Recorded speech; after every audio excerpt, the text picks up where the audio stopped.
Hey guys, welcome to Green Bean Fiction. So in today's video we are gonna see, what if Deku became Death Reaper's successor? This story is the hero of Death by roprothepro. Before starting, make sure to hit that like button, as your one like motivates me to bring more stories, and subscribe the channel if you are new so you won't miss our latest videos. Izuku Midoriya had always been told he was worthless.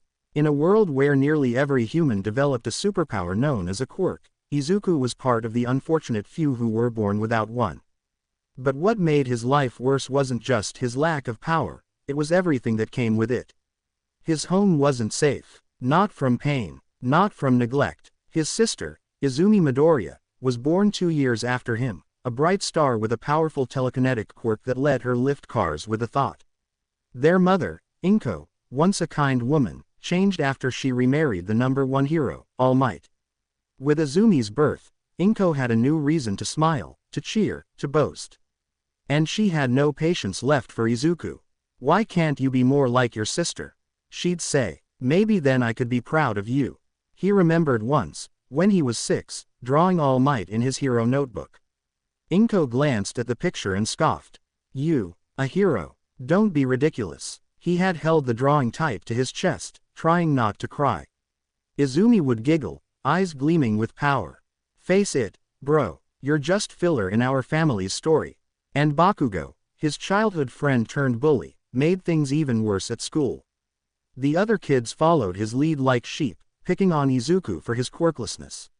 "Still writing in that dumb notebook, Deku?" Bakugo sneered one day, grabbing it from Izuku's hands and holding it out of reach. "Give it back," Izuku shouted, desperate. "What are you gonna do? Cry about it?" Izumi was there that day too. She floated the notebook from Bakugo's hand into hers and then tore it in half.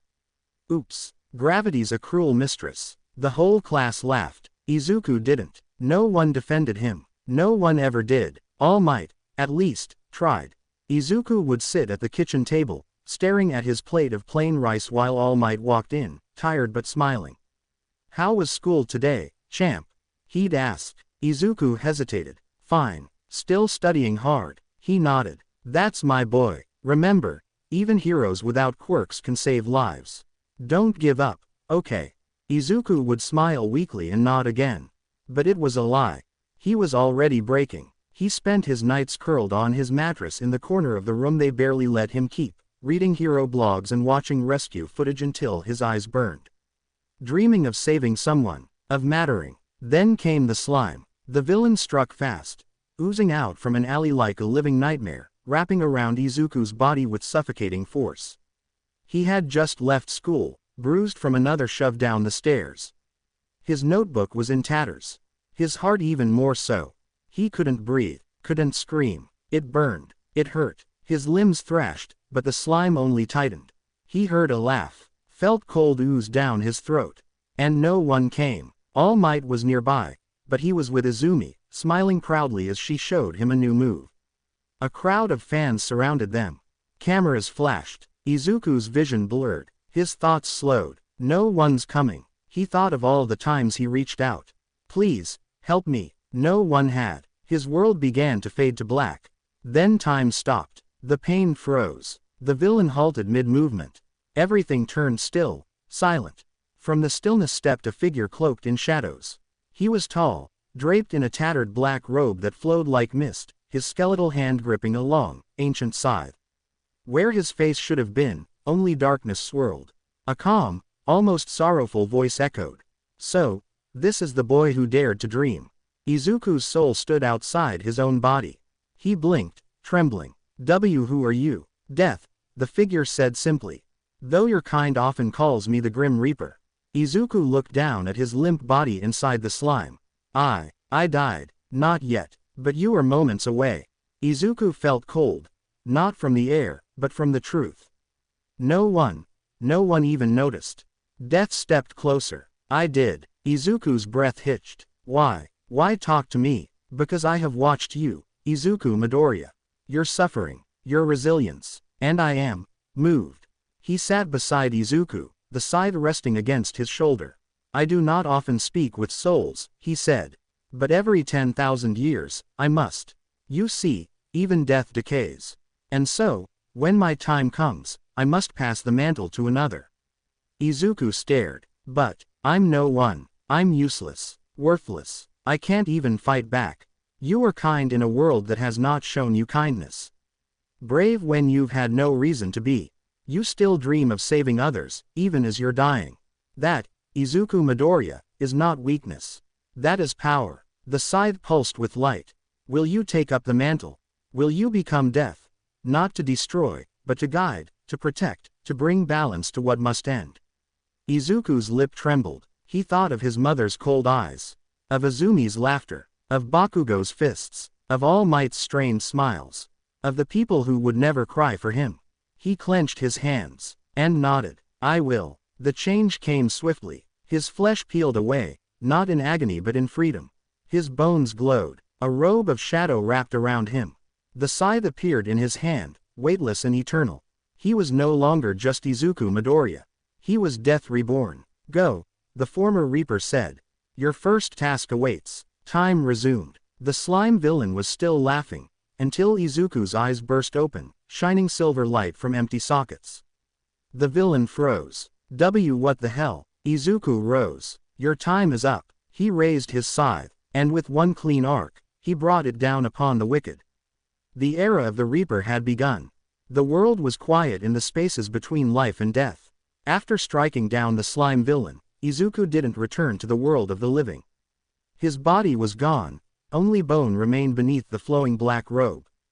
Death, his mentor, had taken him to the realm between realms, a place untouched by time or gravity. It was a gray void, endless and calm, filled with drifting motes of light and gentle wind that came from nowhere. Here, Izuku would learn to become death. He followed the Reaper across invisible paths, watching, listening. They stood at the edge of time itself, gazing into the lives of those moments from death. Some were gentle, others violent, but all were inevitable. There is no cruelty in death, his mentor explained one day. Only balance. It is not our place to judge, only to carry. Izuku struggled at first. Being a skeleton was strange. He often tried to rub his eyes, forgetting he didn't have any. He tripped over his robe constantly, and his voice echoed like a wind chime in a tomb. Do I always sound this spooky? He asked, half laughing, half horrified. His mentor only chuckled softly. You'll get used to it. I had a skull for 8 centuries before I stopped scaring horses. They traveled together. One moment they were at the bedside of a dying grandmother, death gently taking her hand. The next, they stood amid a battlefield, guiding fallen soldiers. Each time, Izuku watched closely. He saw how death approached each soul with care, with quiet reverence. But one moment stood out more than any other. It was a busy street in Tokyo. A car had lost control. A young girl lay crumpled on the ground, a teddy bear clutched in her limp arms. Her soul hovered nearby, confused, scared. Izuku gasped. She's just a kid. Death said nothing at first. He knelt beside her, his scythe vanishing. Slowly, he held out his bony hand. In it appeared her bear, somehow glowing softly. It's okay, Death whispered, his voice tender. You're safe now. The girl looked up at him, eyes wide with fear. Mommy said not to talk to strangers. Death smiled gently. She's waiting for you. Would you like me to walk with you? The little girl nodded. He took her hand and hugged her softly before leading her into the light. Izuku stood frozen. He's kind. He expected death to be cold, cruel, but instead, it was peaceful. Later, they visited a different soul. A killer, remorseless, laughing even as he died. Death still took him, but his tone was stern, and there was no light this time. Some souls are guided, he said. Others are escorted. A few are claimed. Izuku learned to tell the difference. He learned to sense the weight of a soul. He learned to listen. The work was endless, but it was important, sacred, and slowly, Izuku grew.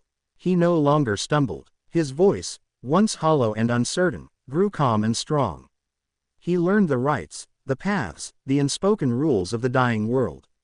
He guided his first soul alone, a teenage boy struck by lightning. He comforted a mother who had passed in her sleep. He even sent a tyrant to the dark beyond with no farewell at all. Death watched, and one day, he spoke. You have done well, Izuku. They stood together beneath a pale moon, far beyond any mortal sky. The wind here was colder now. How long do you have left? Izuku asked quietly. Not long, Death said. My scythe no longer sings. My time fades with the stars. But I am proud of you. Izuku turned to him, panic rising.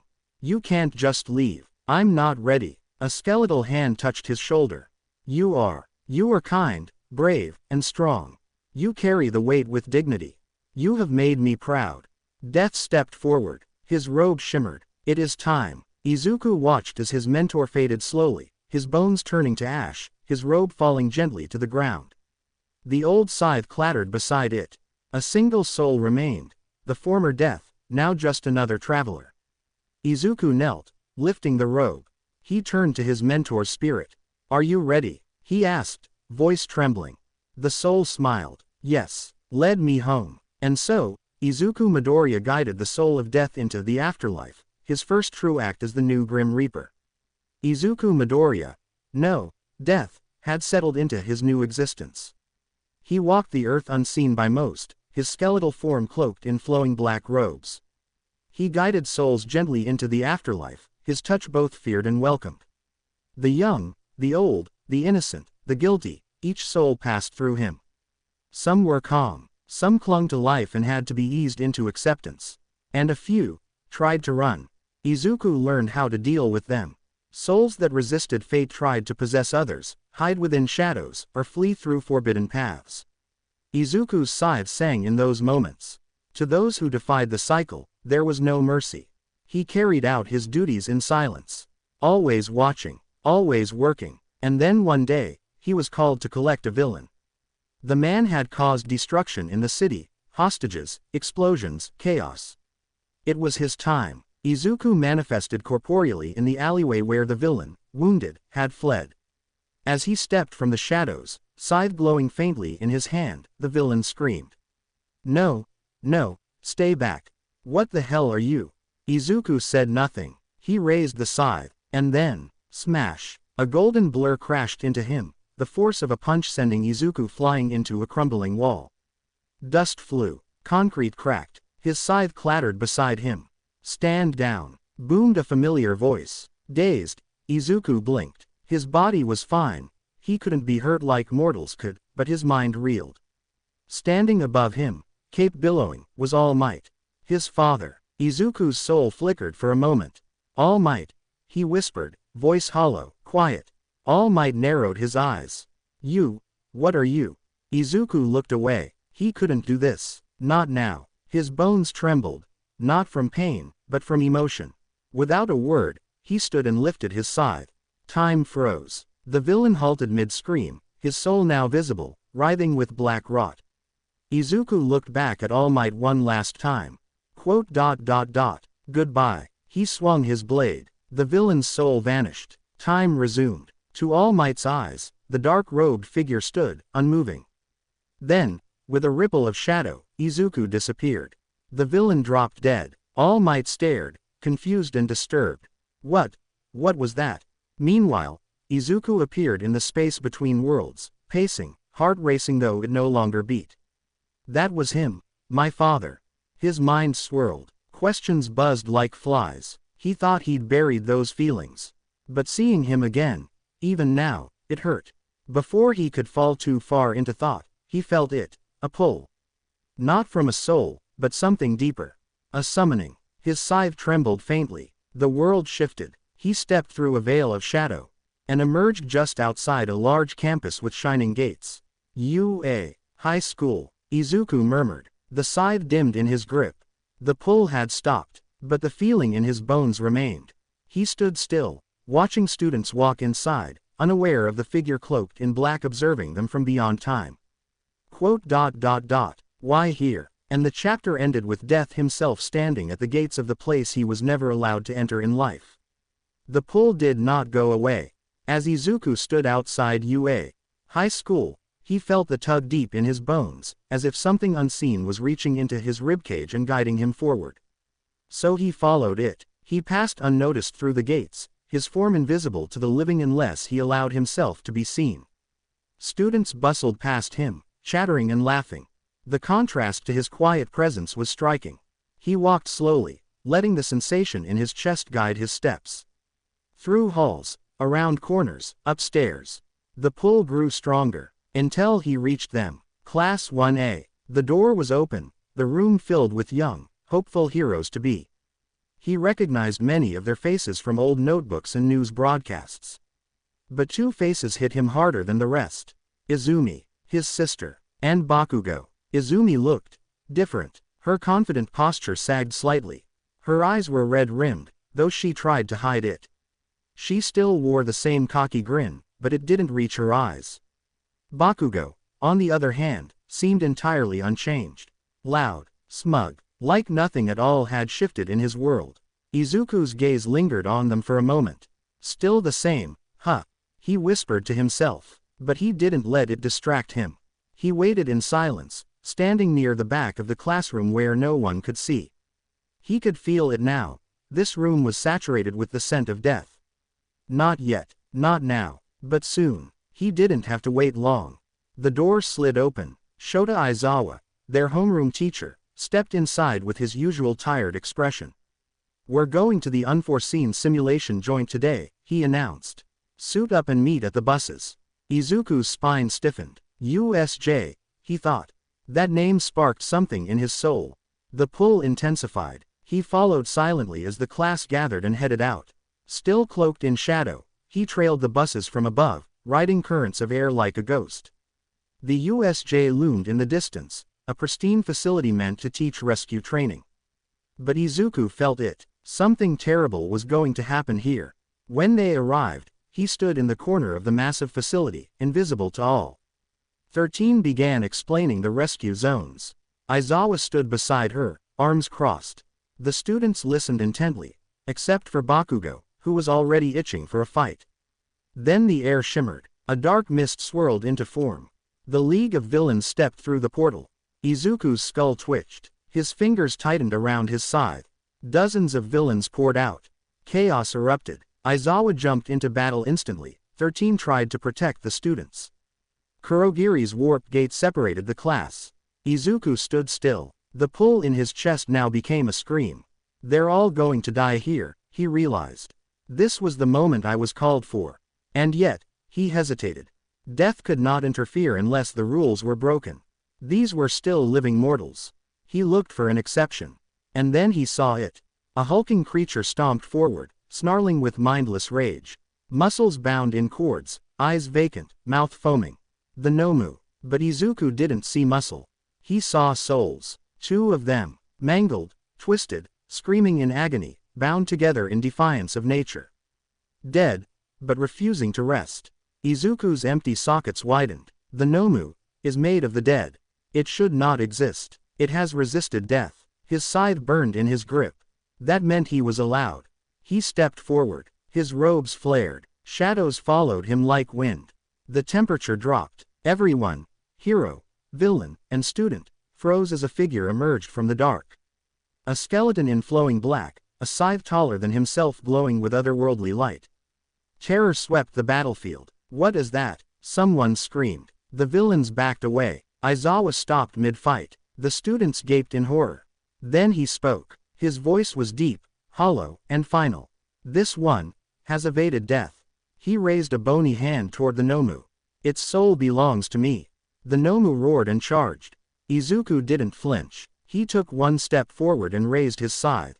"You were never meant to be." The scythe gleamed, and with one clean, effortless slash, the Nomu's body collapsed.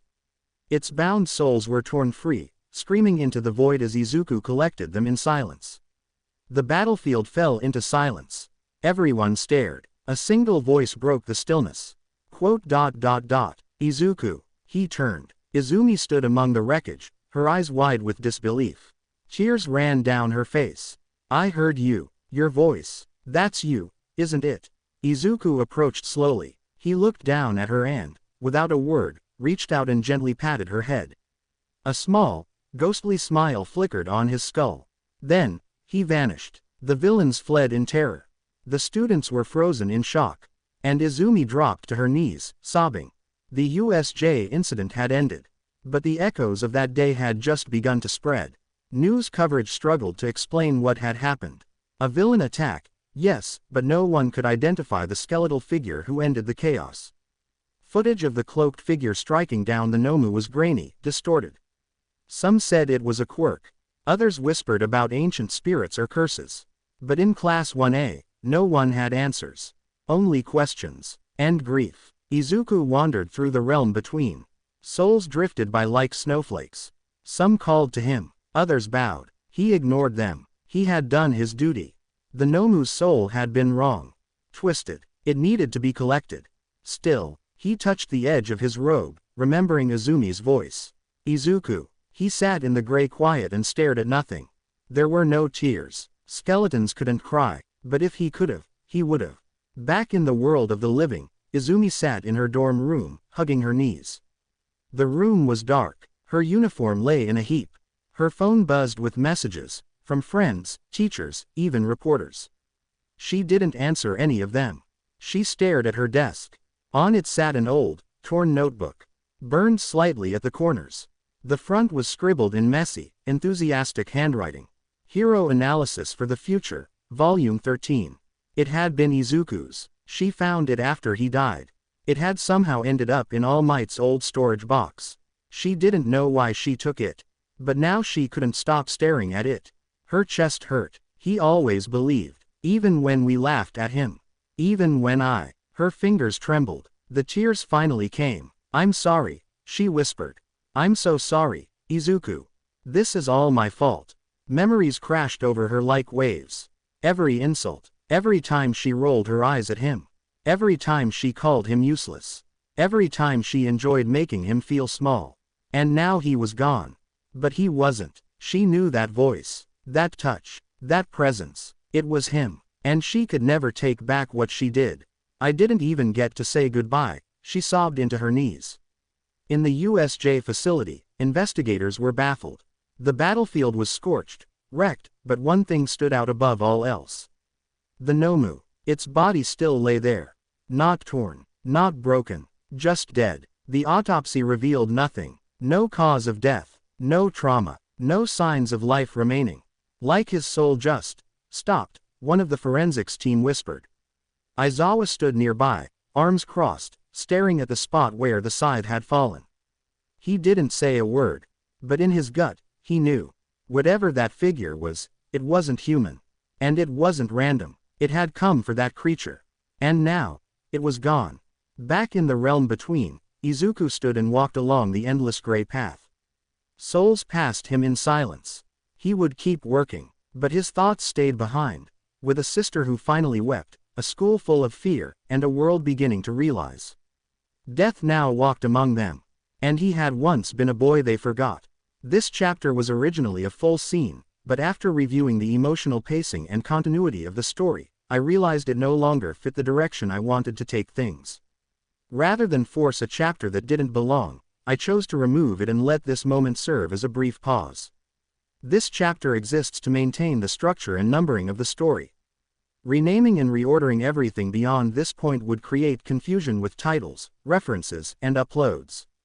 So instead, this becomes a small interlude, a breath between shadows. Behind the veil, author's thoughts.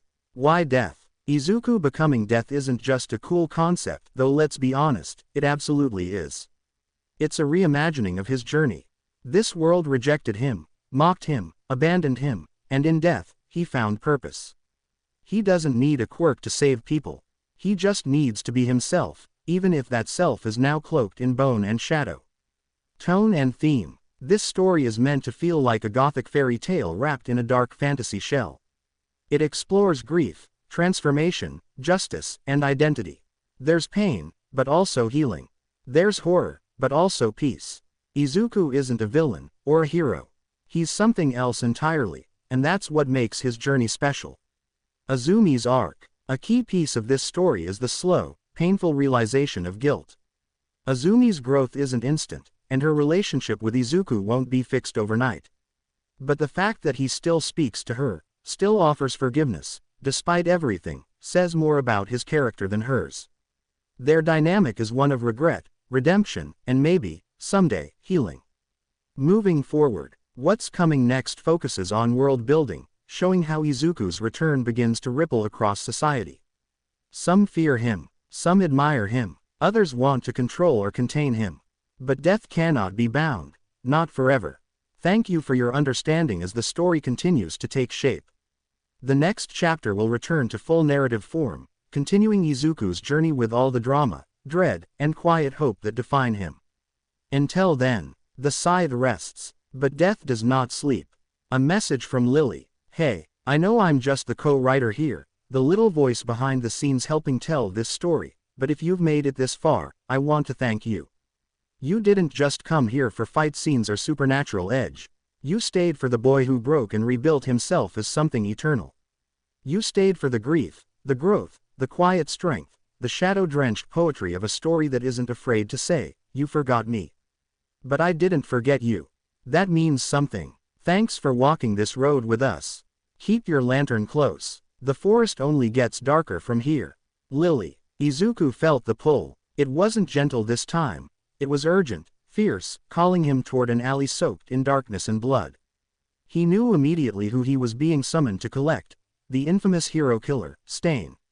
Izuku stepped through shadow and emerged silently at the mouth of the alley, scythe held loosely by his side. The hero killer leaned against the wall, wounded yet standing, his blades dripping crimson. Bodies of fallen heroes lay scattered around him, evidence of a brutal struggle.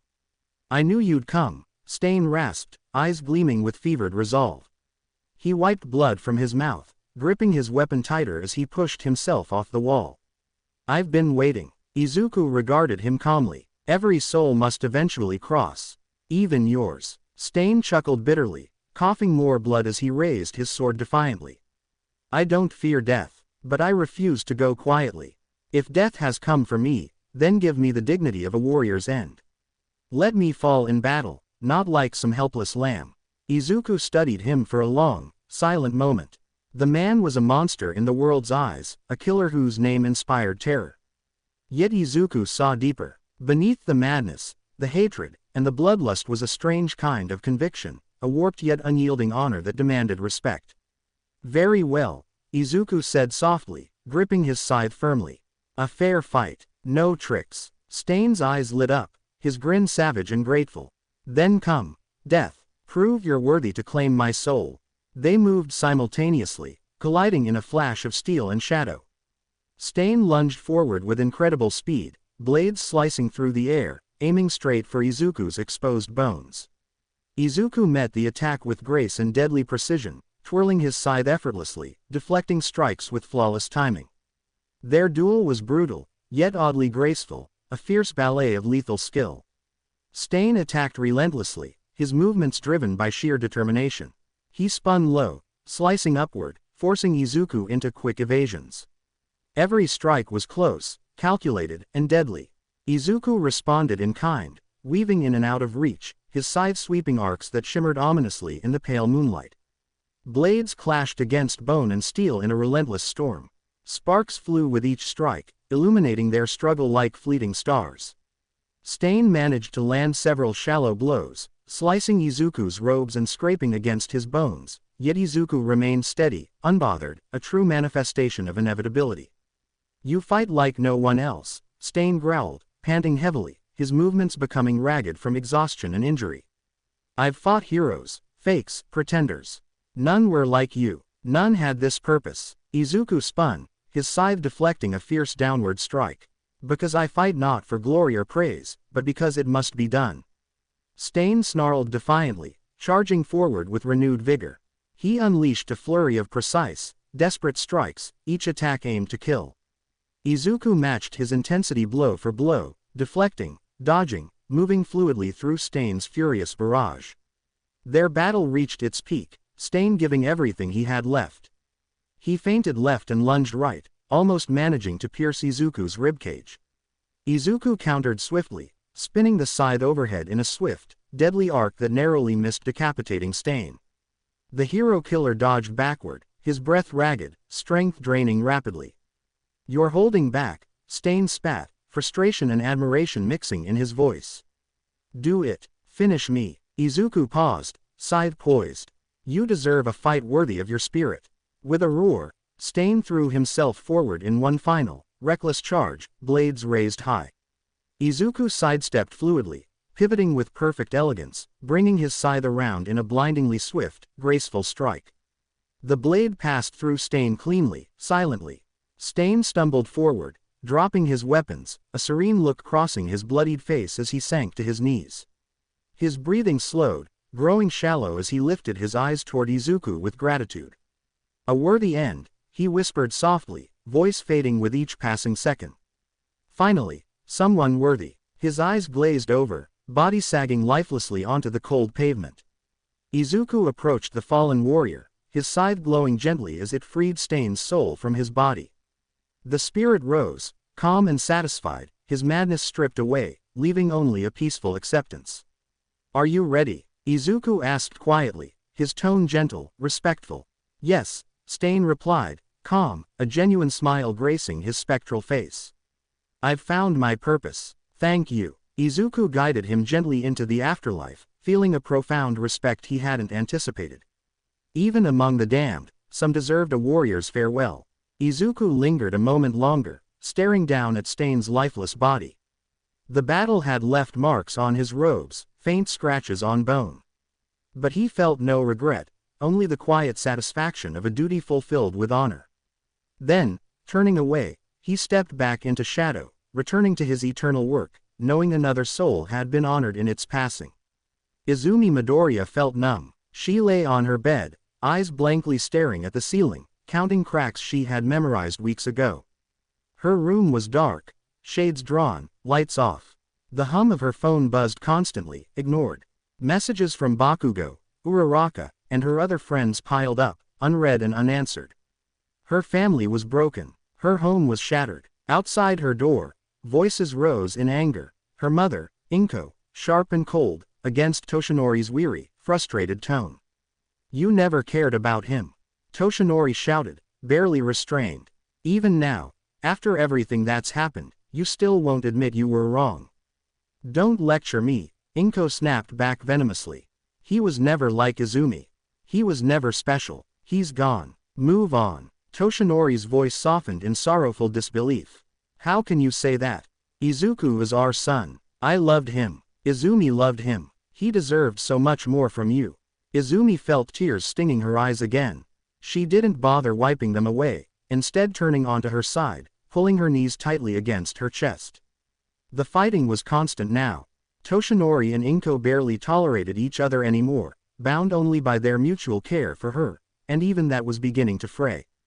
Her phone vibrated again. She glanced at the screen, seeing another angry text from Bakugo demanding she snap out of it, return to school, move past her brother's death already. She tossed it onto her nightstand, disgusted. It was too much. Quietly, Izumi rose, pulled on a hoodie, and opened her window, slipping out silently. She climbed down with practiced ease, landing softly on the grass below. Without looking back, she hurried down the familiar streets toward the park she and Izuku used to frequent as children. The swings hung empty, gently swaying in the night breeze. The park was abandoned this late at night. Izumi approached slowly, memories flooding back with painful clarity.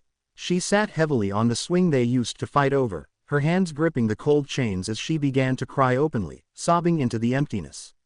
"Izuku," she whispered brokenly. "I'm so sorry. I never meant." Regret burned in her chest, choking her words. She felt the weight of every harsh thing she'd said, every moment she'd ignored him, belittled him. It hurt worse now, knowing how he'd suffered silently, never retaliating, always hopeful. Then she felt something, a soft, comforting pressure around her hand. Azumi's heart jumped painfully. She slowly turned, tears blurring her vision as she saw a familiar robed figure sitting on the swing beside her. "Izuku," she whispered, voice trembling. Izuku's skeletal face tilted toward her gently. He said nothing. He didn't need to. His presence was enough. She sobbed harder, gripping his hand tightly. They sat quietly for a long time, her crying into the night, Izuku simply holding her hand in comforting silence. Finally, he stood, gently pulling her into his embrace. She clung to him desperately, burying her face into his robes, feeling safe and forgiven for the first time in months. Izumi cried herself to sleep in his arms, exhaustion finally claiming her. When she woke, sunlight filtered gently through her bedroom curtains. She lay in her bed, tucked carefully beneath the covers, still dressed in the hoodie from last night. Izumi curled up tighter, breathing deeply. She felt lighter somehow, not healed but less burdened. She whispered softly to the empty room, "Thank you, Izuku." She knew he heard her, wherever he was. And for now, that was enough. Izuku stood on a windswept cliff, the sea crashing below. A woman sat beside him, her translucent form flickering with the breeze. She was old, wrinkled, wrapped in a shawl stitched with love by long dead hands. "Will it hurt?" she asked softly, her voice like crumpled paper. Izuku shook his hooded head. "No, only the forgetting." She gave a small nod, closing her eyes. "Then I'm ready." He extended a hand, skeletal fingers brushing her shoulder. Her soul shimmered, folding gently into a glowing thread that vanished into the gray beyond. Peace followed. The wind fell still. Another soul safely home. Izuku turned, expecting to feel the next pull, familiar, subtle, patient. But what came instead slammed into his core like a vice. Urgent, unnatural, artificial. His scythe trembled in his hand. That's new. Against his better judgment, he followed it. He stepped forward, and the world folded. He reappeared in darkness. The air was thick with incense and glowing lines of power. He stood in the center of a massive summoning circle carved into obsidian stone, glowing with ancient runes. Shelves of mystical artifacts lined the walls, bones, scrolls, divine relics, enchanted tomes. And surrounding the chamber were heroes. Not rookies, veterans, powerhouses, all of them ready for war. Izuku's skull tilted slowly as his sockets scanned the room. He knew where he was. Beneath a ritual chamber, hidden, sacred, dangerous. His grip tightened on his scythe. Principal Nezu stepped forward, flanked by cloaked agents bearing the insignia of the Hero Public Safety Commission. "Death," Nezu greeted, polite but cautious. Izuku remained silent, testing his surroundings. He tried to shift into the void, but the moment he moved, the runes surged, locking him in place like invisible chains wrapping around his soul. He froze mid-step. "You bound me." His voice echoed like a funeral bell, calm, but dangerous. Nezu adjusted his tie. "Not bound. Contained. Temporarily. I am not a demon," Izuku growled, more shadow than skeleton now. "You cannot banish me. You cannot trap me." "Perhaps not," Nezu admitted. "But we've studied the arcane laws governing your kind. The rules of death are ancient, but not immune to interpretation." One of the HPSC agents raised a glowing obsidian sigil, an ancient symbol etched with divine blood. It pulsed with power that scraped across Izuku's bones. He flinched. "You're playing with forces you don't understand," he said quietly. "If I had chosen to fight, this entire building would already be dust." The room tensed. One hero instinctively activated their quirk, only for Nezu to lift a hand to calm them. "You've terrified the public," Nezu explained, voice unwavering. "Footage of a skeletal figure reaping souls at USJ has gone viral. Whispers of curses, death gods, omens, hero society is in chaos." Izuku said nothing. "You appear, take lives, villainous or not, and vanish," Nezu continued. "This isn't sustainable. People are afraid. The commission fears panic. So they came to me with a proposition." Izuku raised his scythe slowly. The runes reacted again, flaring to restrain it. "You dare dictate terms to death? We offer a compromise," Nezu said. "We want you to operate publicly. As a hero." The silence was deafening. Izuku stared, unmoving. Then a dry, hollow chuckle echoed in the chamber. "You want me to wear a license," he said, bitter amusement dripping from every word. "To register death under bureaucracy. We want peace," Nezu clarified.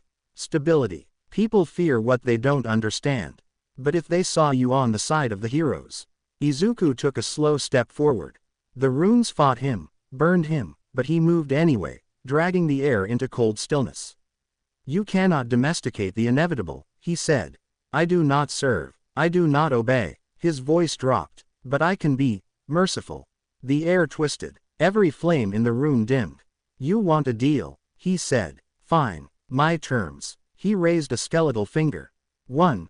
I will act openly, if I choose, as a hero. I will play your game, for now. The people may fear me, but they will understand me. Agreed, Nezu said, cautiously hopeful.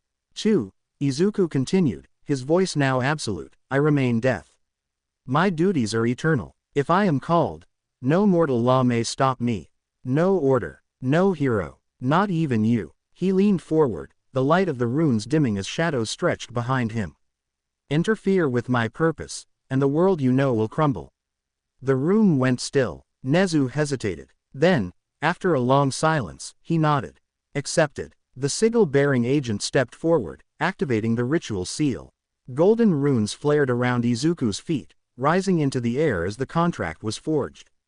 A single, ancient glyph marked the pact between life and death. It pulsed once, and the chains vanished. Izuku stepped forward fully, free. He turned to Nezu, cloak trailing behind him like smoke. You may think you've bound death, he said softly, as every shadow bent toward him, but remember, death is inevitable. He vanished in a swirl of black mist, leaving only a chill behind. Nezu exhaled slowly, wiping sweat from his brow. We just made a deal with something older than time, one hero whispered. Nezu turned, his expression unreadable. And let's pray. We never give him a reason to break it. The press conference was held on the steps of UA. High. Dozens of reporters packed the courtyard, cameras clicking like gunfire, live feeds streaming across the country. Security stood on high alert, their eyes scanning the crowd nervously. Civilians gathered behind barricades, whispering rumors of ghosts, monsters, and gods. At the podium stood Principal Nezu, wearing his usual smile, a little too sharp this time. Thank you all for coming, he began. Today marks a new chapter in our society's history. A unique entity has emerged, one that challenges our understanding of quirks, life, and heroism itself. After extensive deliberation, the Hero Public Safety Commission and UA have agreed to welcome him as an ally. He stepped aside. The shadows behind the stage thickened. The air dropped in temperature. And then, he appeared. A skeletal figure cloaked in black, his scythe resting against his shoulder like a judge's gavel. Every footstep echoed like a funeral bell. The crowd fell silent. The cameras zoomed in. Death had arrived. Izuku stepped calmly to the podium, bones wrapped in shadows, eye sockets glowing faintly with silver light. He scanned the crowd, and they flinched. A reporter broke the silence. Are you human? No, Izuku answered simply. Another. What is your quirk? I have none. A third. Then what are you? Izuku stared directly into the camera. I am death. The silence was deafening. I guide the dead. I collect souls. I do not kill needlessly. But I do not ask permission, either. Reporters whispered furiously. One man fainted. Another began praying. Nezu stepped forward smoothly, trying to reframe the atmosphere. We understand this is difficult. But death, as he prefers to be called, has agreed to act as a registered hero. His presence alone has already saved lives. The League of Villains fled the USJ upon his arrival. The Nomu was dispatched without collateral damage. We believe he is not a threat, but a deterrent. A voice rang out from the back. Can he touch people without killing them? Izuku slowly raised one hand, held it palm out toward the crowd. I touch only when I must. Death is not a curse. It is a truth. A quiet murmur rippled through the press. Izuku looked down at his skeletal hand. I died, he said softly. And I returned. I remember who I was. And I choose to protect. He turned and walked off the stage without waiting for applause. There was none. UA. High School. Classroom 1A. The broadcast cut to static. The room was silent. Then, What the hell? Kirishima said, wide-eyed. That was him, Uraraka whispered. Izumi's brother. Everyone turned toward Izumi's desk, but it was empty. Her chair swung slightly, as if she had left moments ago. Bakugo folded his arms, scowling. No way, that's Deku. Shiro muttered. He didn't even blink. Aizawa stood at the front of the room, arms crossed. He's agreed to work with us. That's all that matters. But he's dead, Mina said softly. Not anymore, Aizawa replied. And the commission wants to test his cooperation. Training Field Gamma. Later that day. The sky was gray. The class stood around the field as Aizawa explained the drill. 2-on-2 combat. Death is joining us. He'll be paired with Izumi. Opposing team. Bakugo and Todoroki. Bakugo scoffed. Seriously? Against a skeleton and his sidekick.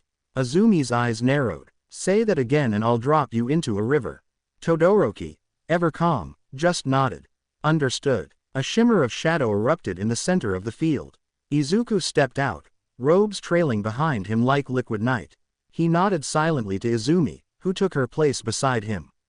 Aizawa raised his hand. Begin. Bakugo rocketed forward instantly, explosions flaring.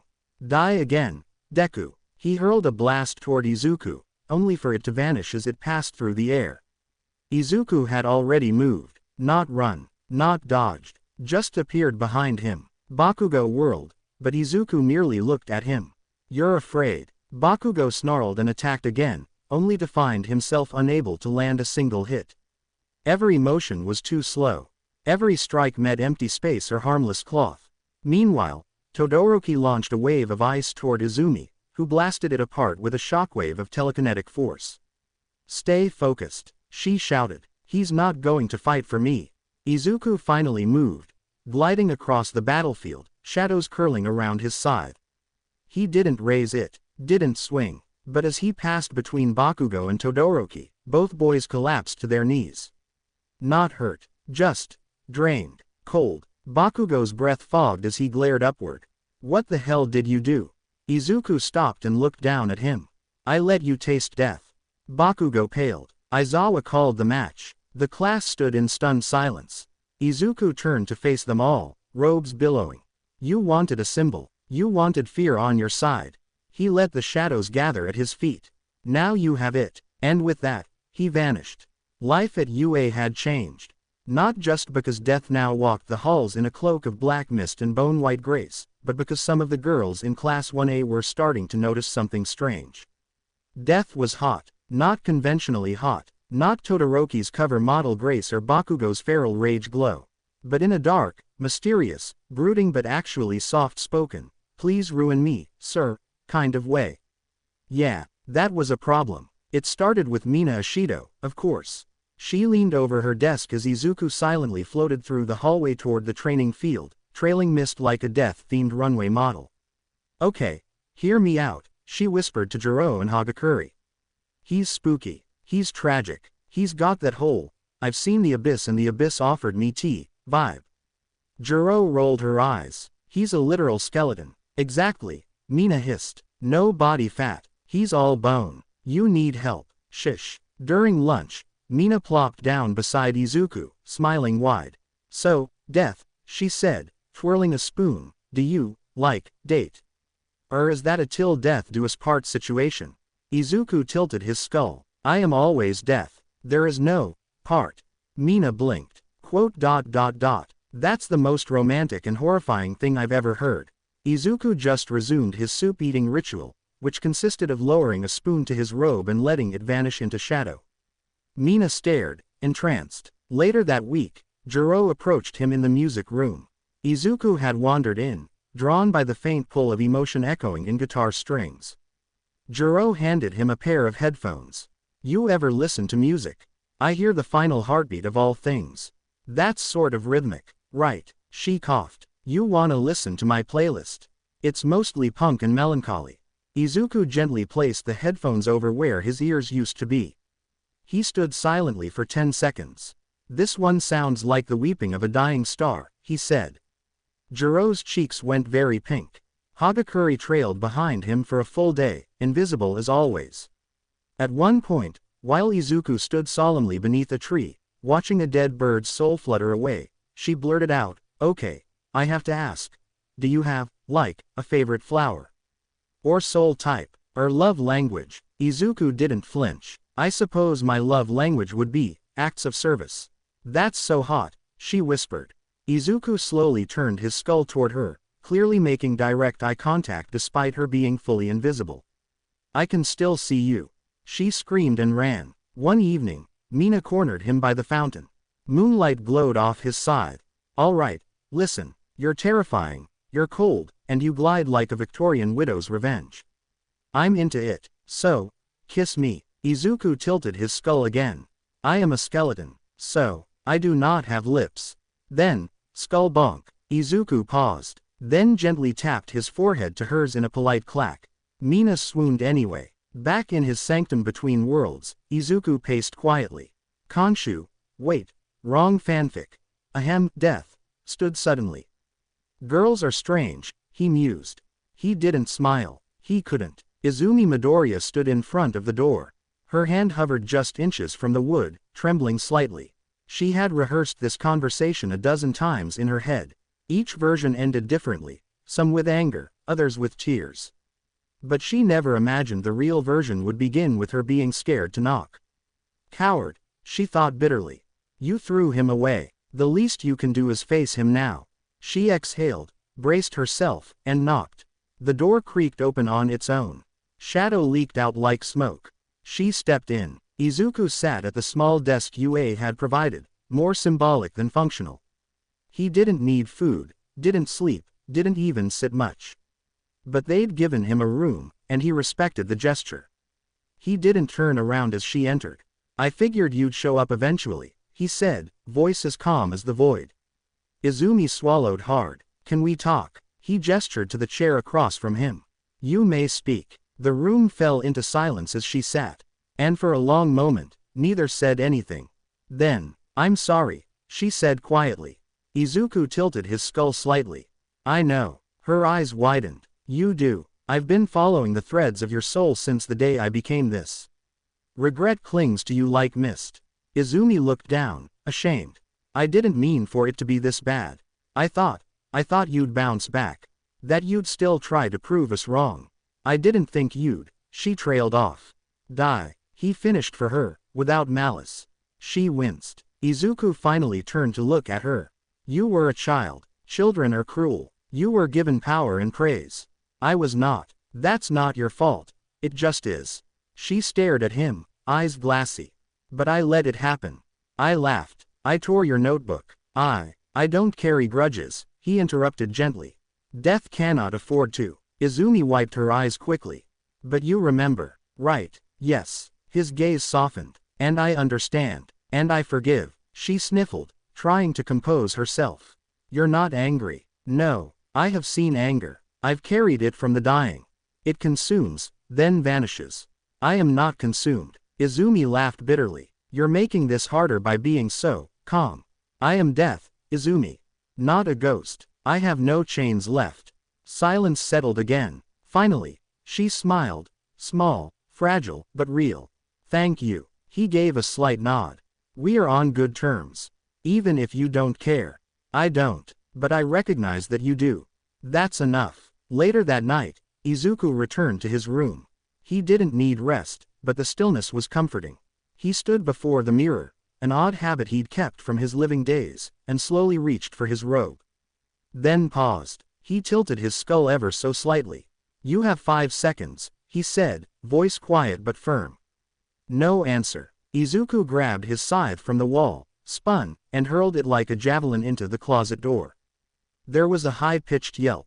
The door creaked open and Mina Ashido tumbled out, hands up like she was being arrested. Okay. I was curious. The scythe was embedded in the wood just an inch from her face, humming with death energy. Izuku just stared. Mina grinned sheepishly. You're so mysterious. I thought maybe you had, like, cool death tattoos. Or ghost scars. Or, I dunno, a cute smile under there. I do not have lips or skin. She pouted, still not ruling out the tattoos, though. Izuku just pointed silently to the door. Fiend, she huffed, slinking out. But this isn't over, Reaper boy. The door shut. Izuku sighed. Despite having no lungs, the bus to the training camp rumbled down the mountain road, filled with excited chatter, snacks being passed around, and Bakugo yelling at Kaminari for the 5th time.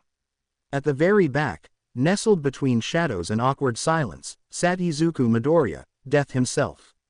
He didn't need to sit, nor did he care for comfort. But someone had printed a seating chart, and he respected the formality. Naturally, Mina flopped into the seat beside him.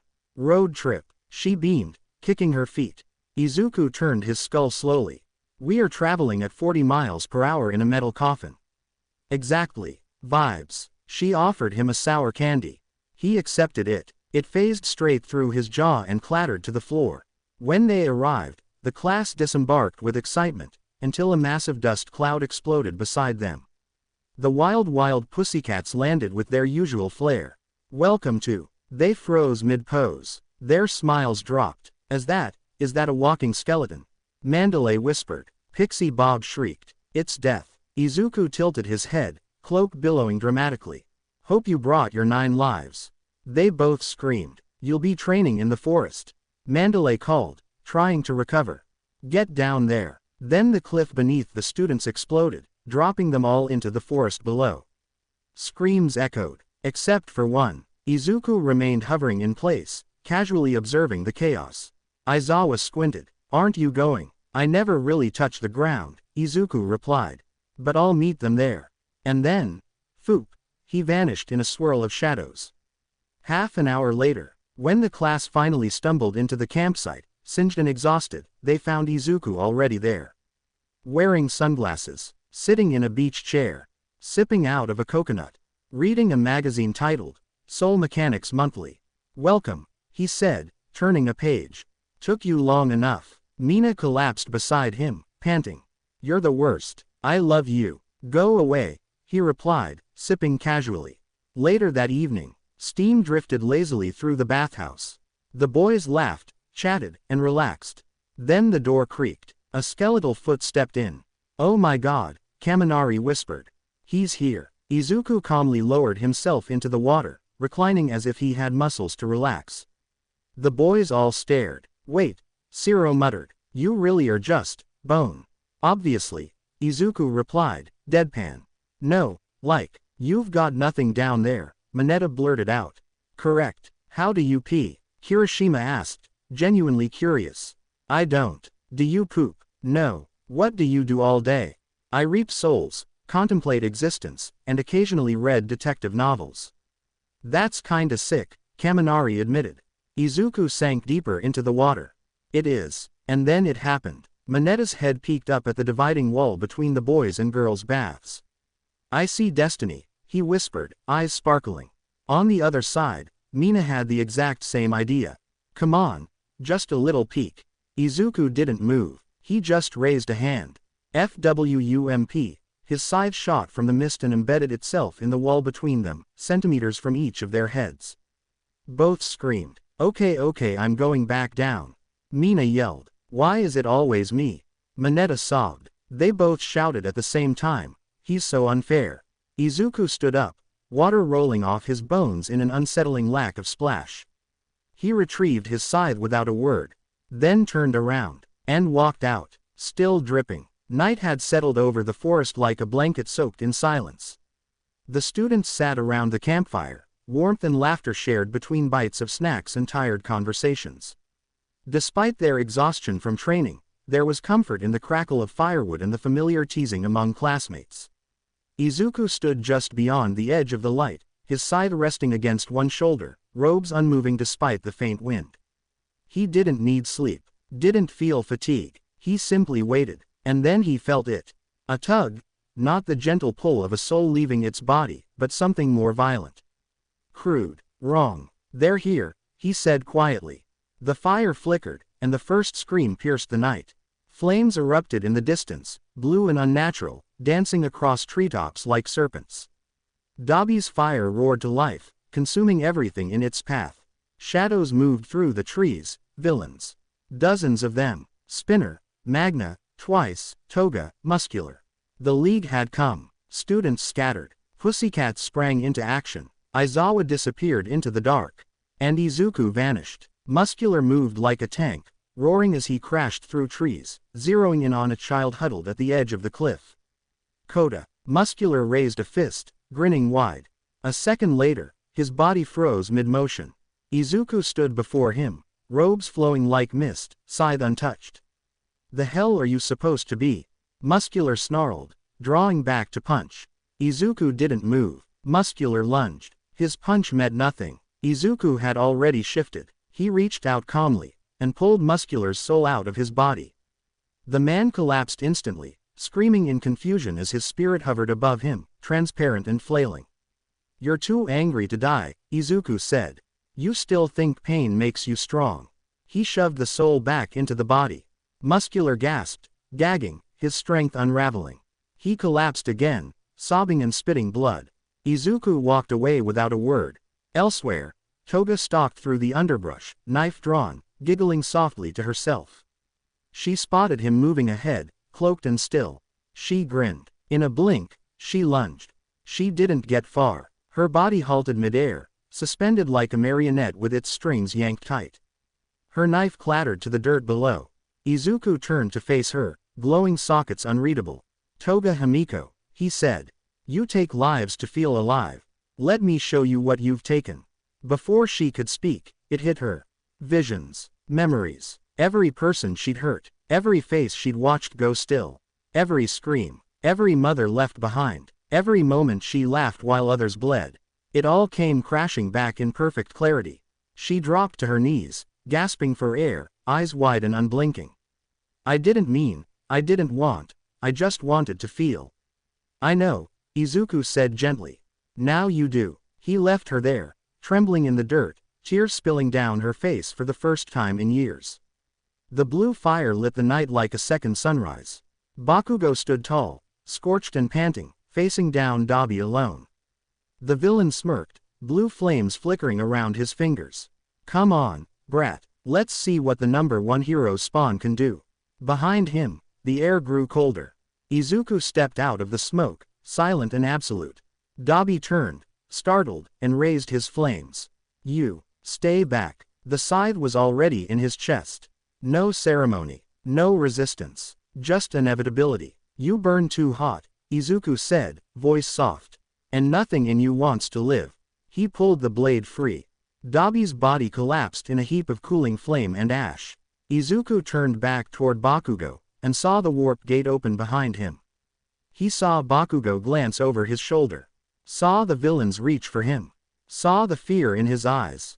He could stop it, could disrupt it, but he didn't. Bakugo's thread wasn't severed, not yet, and Izuku was not a god. He watched as Bakugo was pulled through the gate and vanished into darkness. He did not flinch, did not chase. He simply turned away. When morning came, the forest was ruined. Trees reduced to ash. The air still smelled like fire and blood.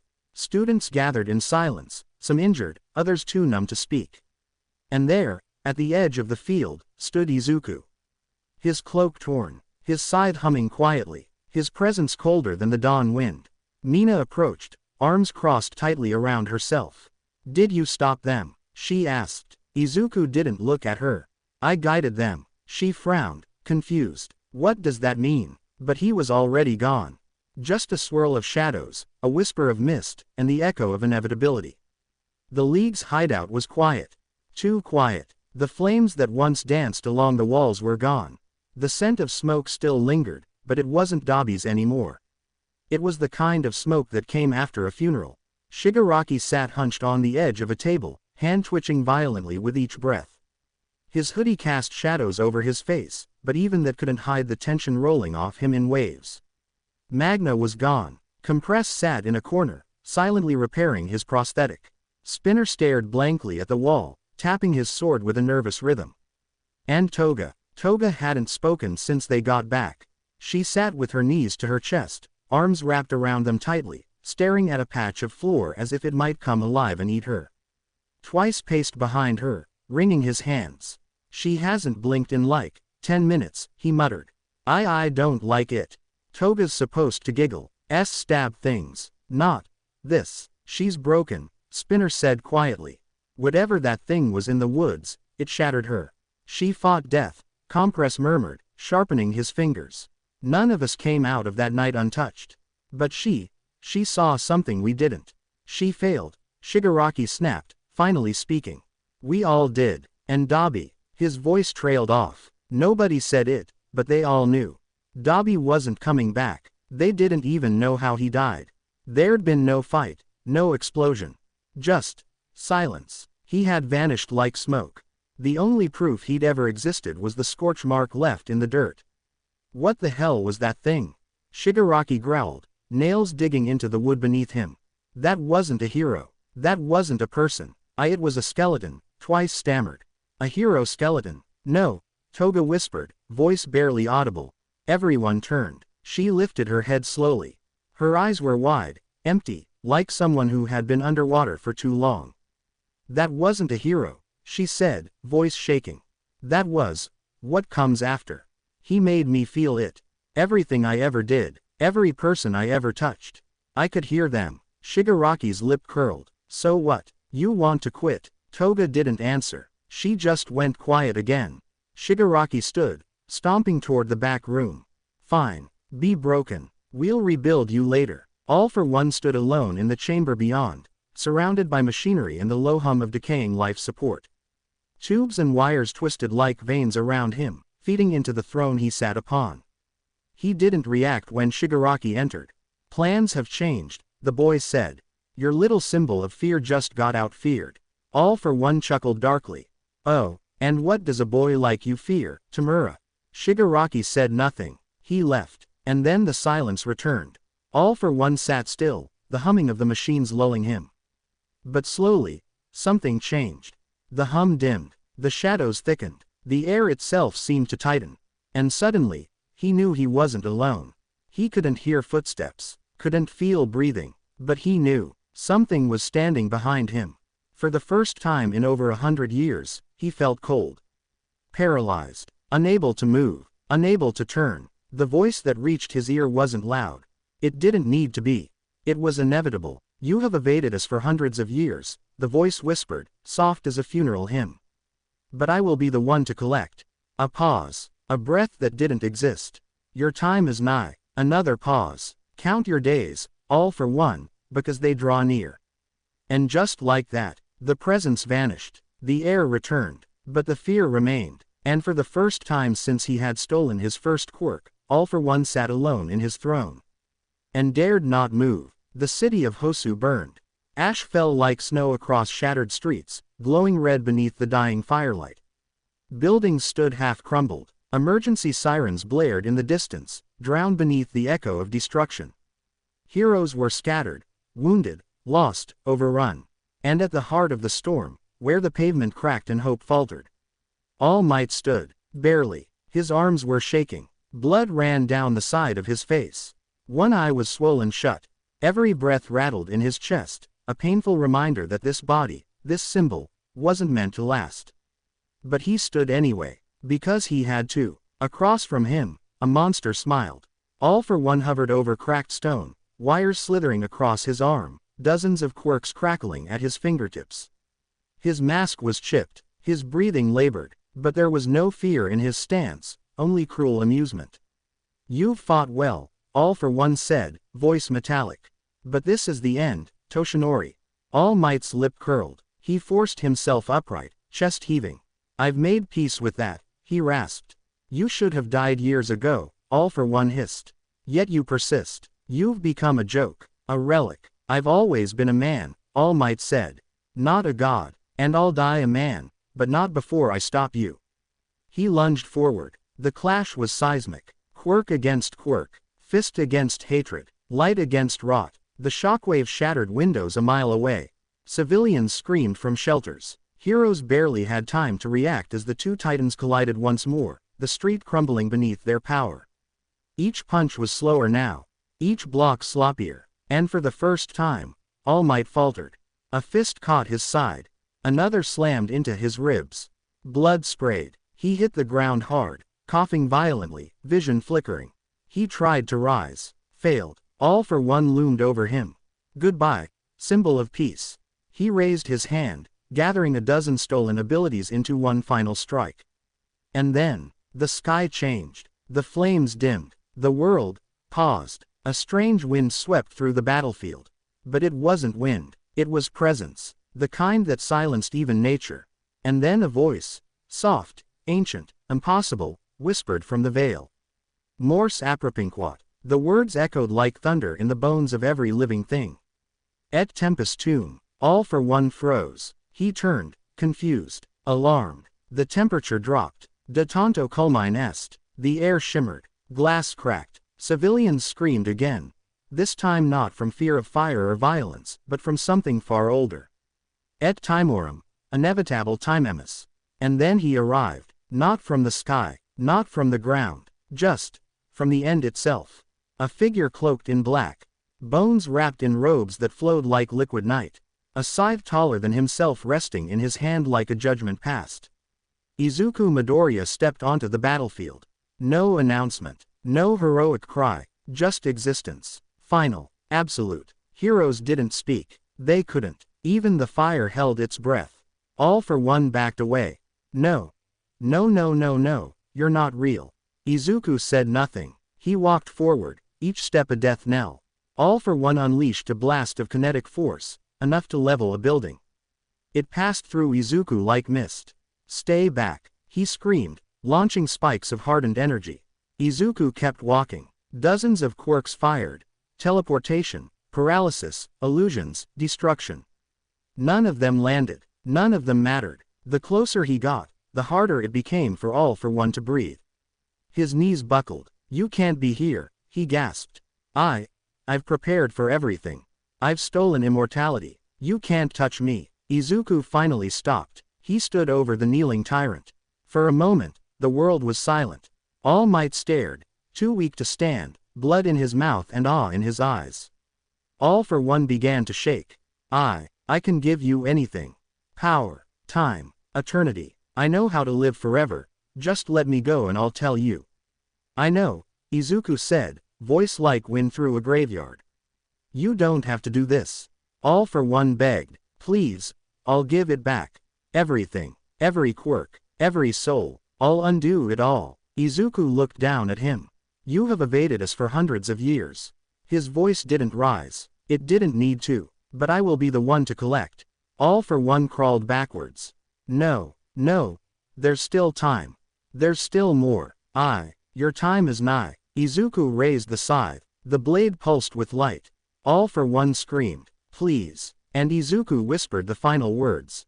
Memento mori. The scythe came down. The wind died. And All for One was no more. The fires had gone out. Smoke curled gently into the dawn sky as rescue teams moved through the broken streets. Medics tended to the wounded. Heroes gathered the fallen. No one spoke above a whisper, not out of fear, but reverence. Because something ancient had passed through this city.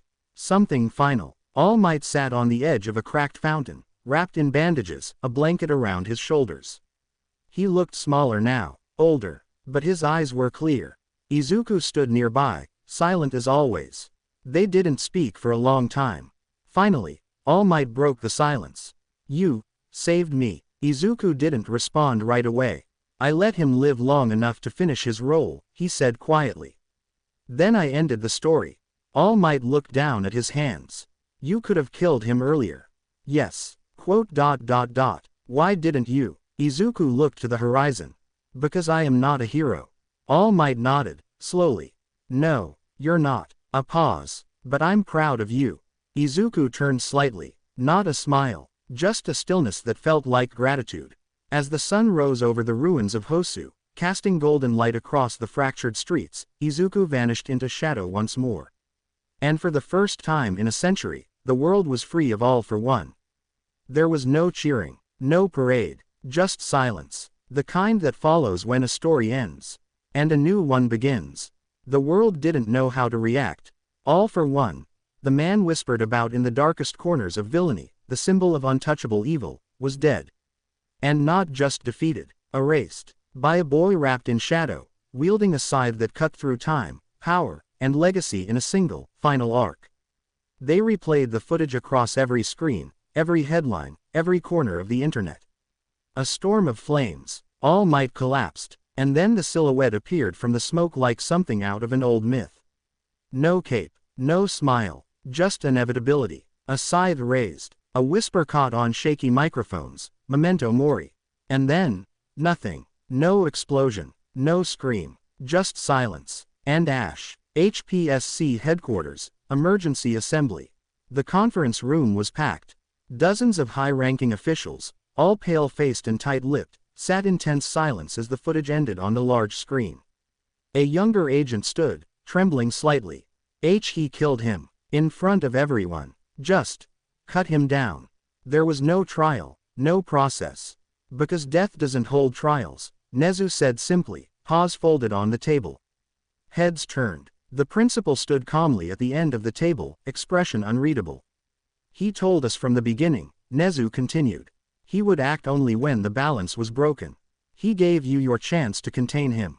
And now, he's chosen his own path. He's a liability, one commissioner snapped. He's too powerful. He's not a hero. He's death, Nezu said again. And I suggest you stop treating him like anything less. No one argued further, because they all knew. They didn't control the Reaper. They never had.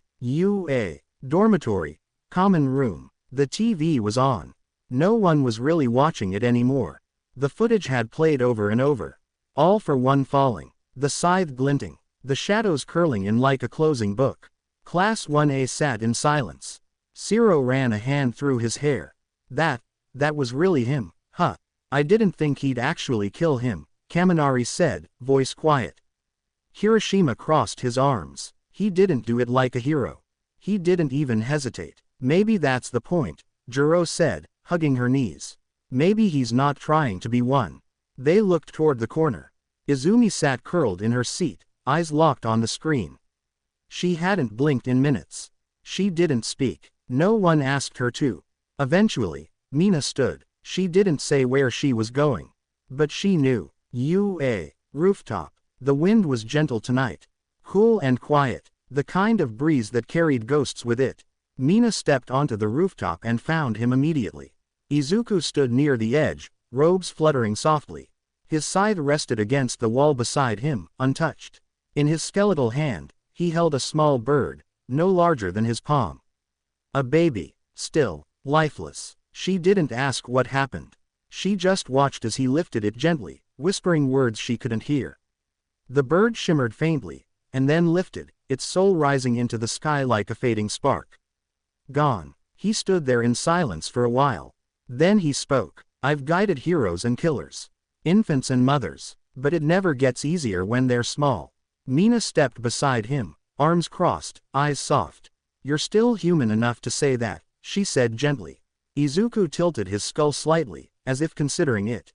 You keep watching me, Mina said, smirking. You show up behind me. In front of me, always looking. She bumped him with her elbow. Must be because I'm so pretty, right? Izuku looked at her, and in that moment, we saw through his eyes. Above Mina's head, faint and spectral, floated a translucent timer. 13 days, 22 hours, 17 minutes. Izuku didn't speak for several seconds. Then, the prettiest, he said softly. Mina grinned. He didn't. He just looked back at the sky. 13 days, 22 hours, 17 minutes. Izuku didn't sleep anymore. He hadn't in a long time. But in those final 2 weeks, he didn't even pretend to drift away. He followed her, not close enough to alarm her. Just there, on rooftops, in passing reflections, in the shadows between streetlights. Mina Ishido laughed with her friends, trained with her classmates, drifted through life like she always had, bright, wild, vivid. And Izuku, draped in his black robe and silence, watched. Every moment etched into him like a wound. She joked about it once. I swear you're always around. Are you stalking me? She said with a laugh, sipping soda on the UA steps. He tilted his skull slightly. You're just always somewhere worth being, he said. She blushed, rolled her eyes, called him creepy in that sweet, teasing way of hers. And the timer ticked down. He guided other souls quietly as the days slipped past. A student who overdosed in a city alley. A mother who passed peacefully in her sleep. A villain shot in the street. One by one, their lives flickered out, and he did what he was meant to do. But when he returned to the living, she was always there, and so was the clock. The moment, the 13th day. It was sunny when she died. Mina was walking home, earbuds in, hoodie tied around her waist, bag slung over her shoulder. She was humming to herself, something light, something happy, and Izuku was already there, watching from across the street. The moment hit like lightning. A truck swerved. Tires screamed. A flash of metal and shattered glass. Mina barely had time to turn her head. And then, everything stopped. Time halted in its tracks. Izuku stood beside her body. Her soul stood beside him. Floating, blinking, staring down at herself. At the broken sidewalk. The blood. The stillness. She looked at him. And she understood everything. Tears welled up instantly. You knew, she whispered, voice shaking. All this time, you knew. Izuku nodded, slowly. I couldn't change it, he said. You were never mine to save. Mina dropped to her knees in the frozen street, sobbing. Her hands passed through the concrete as if it were fog. She covered her face. Why now? She whispered. Why me? Izuku knelt beside her, carefully, quietly. He touched her shoulder, not guiding yet. Just holding. You were my light, he said softly. You still are. She looked up at him. Her lips trembled. Her eyes were red, but something flickered behind the grief, stubbornness. That same fiery spark that made her Mina Ashido. Play a game with me, she whispered. Izuku blinked. What? She stood, wiped her eyes. You said you can't interfere. That you're not allowed to change fate. But maybe fate can be gambled with. She stepped close, lifting her chin. One game, one chance. If I win, I live, and you give me whatever blessing you give to those special souls. Izuku stared at her for a long, hollow moment. And if you lose? Mina's eyes didn't waver. I go. No regrets. He didn't answer right away. Then, he raised his hand. A table appeared from the void. A deck of ancient, cracked playing cards rested on its surface. The sky turned gray. The street vanished. The city blurred into a space that wasn't life or death. Just between. Mina sat. Izuku did too. He slowly shuffled the cards. Cut the deck. Call it, he said. Hearts, she whispered. He drew a card, held it close to his chest. Then he turned it. It was a spade. Mina smiled softly. Izuku stared at the card. The weight of the universe rested in that small shape. Then he turned it over again. And it became a heart. He looked at her. You win. She gasped, joy bursting in her like sunrise. I did. He nodded once. Looks like fate blinked first. He reached out, gently pressing his hand to her chest. Light surged around her, warm, white, pure, a blessing not of life, but of more. A spark of death's protection, cradled in a mortal frame. Her soul glowed. Her body below took a breath. Time restarted. The truck driver screamed. Civilians shouted. But Mina stood up, dazed, unharmed. A scratch on her cheek. Nothing more. She turned. He was gone. But in her hand, left behind like a whisper, was a single, pale card. The Queen of Hearts. The hospital room was quiet. Mina lay beneath warm sheets, the soft hum of the heart monitor beside her ticking like a metronome. It should have been comforting. But it only reminded her she was still alive. She stared at the ceiling, lips parted slightly, eyes wide. Her hands rested across her stomach, steady and warm, as if she hadn't just died less than 12 hours ago. There were no broken bones. No bruising. No internal damage. She remembered the impact, the sound of glass, the moment of silence, the crushing, horrible knowledge that she was about to leave everything behind. But then she woke up here. Perfectly fine. Tests are normal, Recovery Girl had said. It's a miracle. But Mina wasn't religious. She knew better. Eventually, the nurses left. Recovery Girl signed off with a wary frown. Aizawa looked in but didn't speak. He just stared at her for a moment too long, then walked away without a word. By midnight, she was alone. And she wasn't surprised when the shadows in the corner began to shift. The lights flickered once, and then Izuku was there. No sound, no fanfare, just a swirl of robes, a flash of silver light, and the familiar skeletal silhouette settling quietly into the chair beside her bed. He looked at her for a long time. She looked back. So, Mina finally said, voice dry, do we talk about the part where I died and then didn't? Izuku nodded. We have to. She sat up slowly. You let me live. I did, he said simply. You cheated death. I am death, he replied, tilting his skull. I don't cheat. I restructured. She raised an eyebrow. Oh, sure, and I'm guessing there are no consequences for that.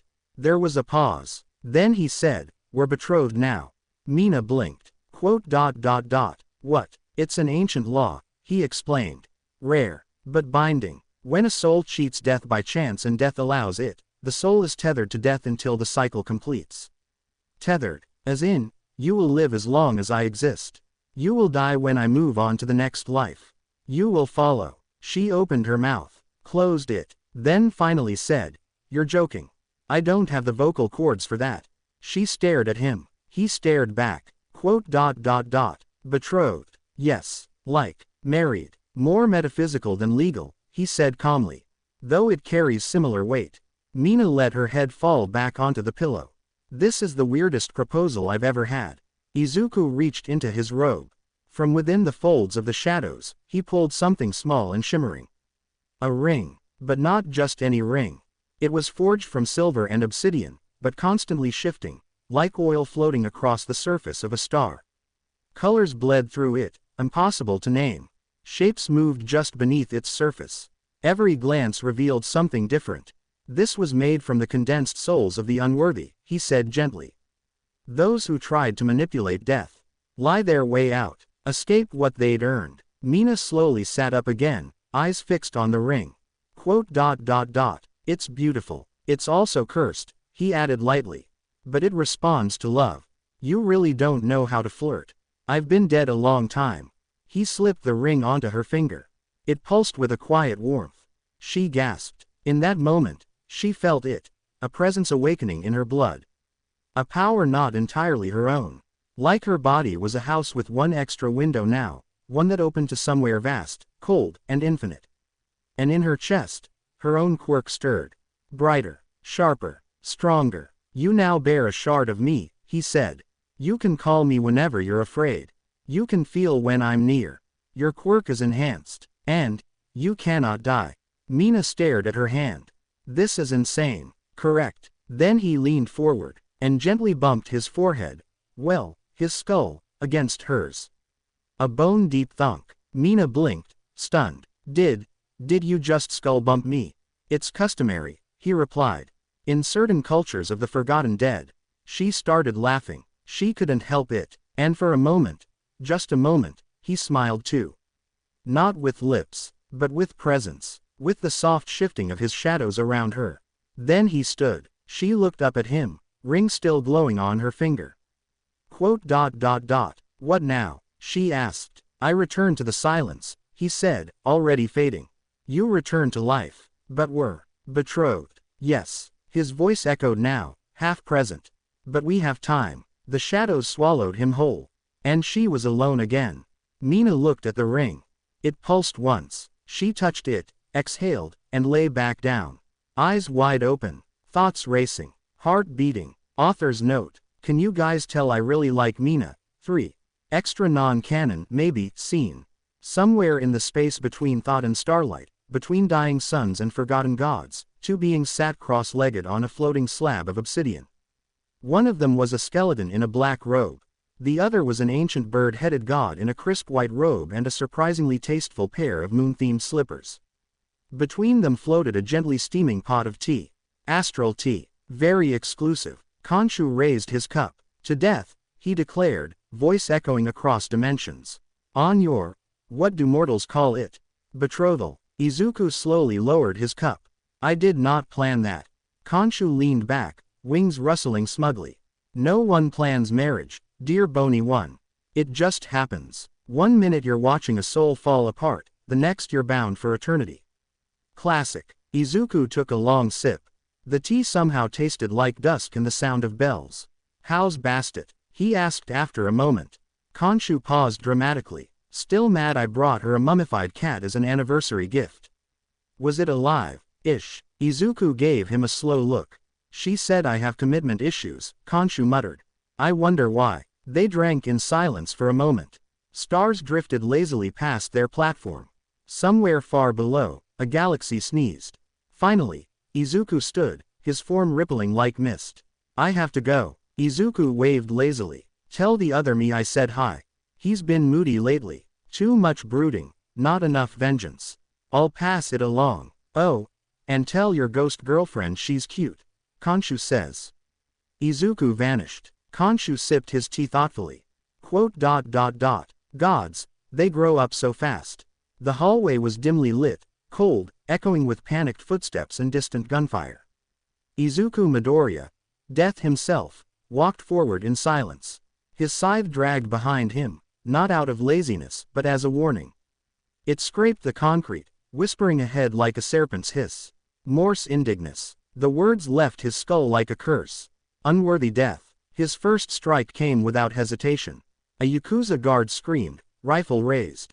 Too slow. The scythe cut him down mid-breath. Izuku stepped over the body. Mors indignus. Another guard. Another soul claimed. Room by room, chamber by chamber, he advanced, each step marked by shadow and silence.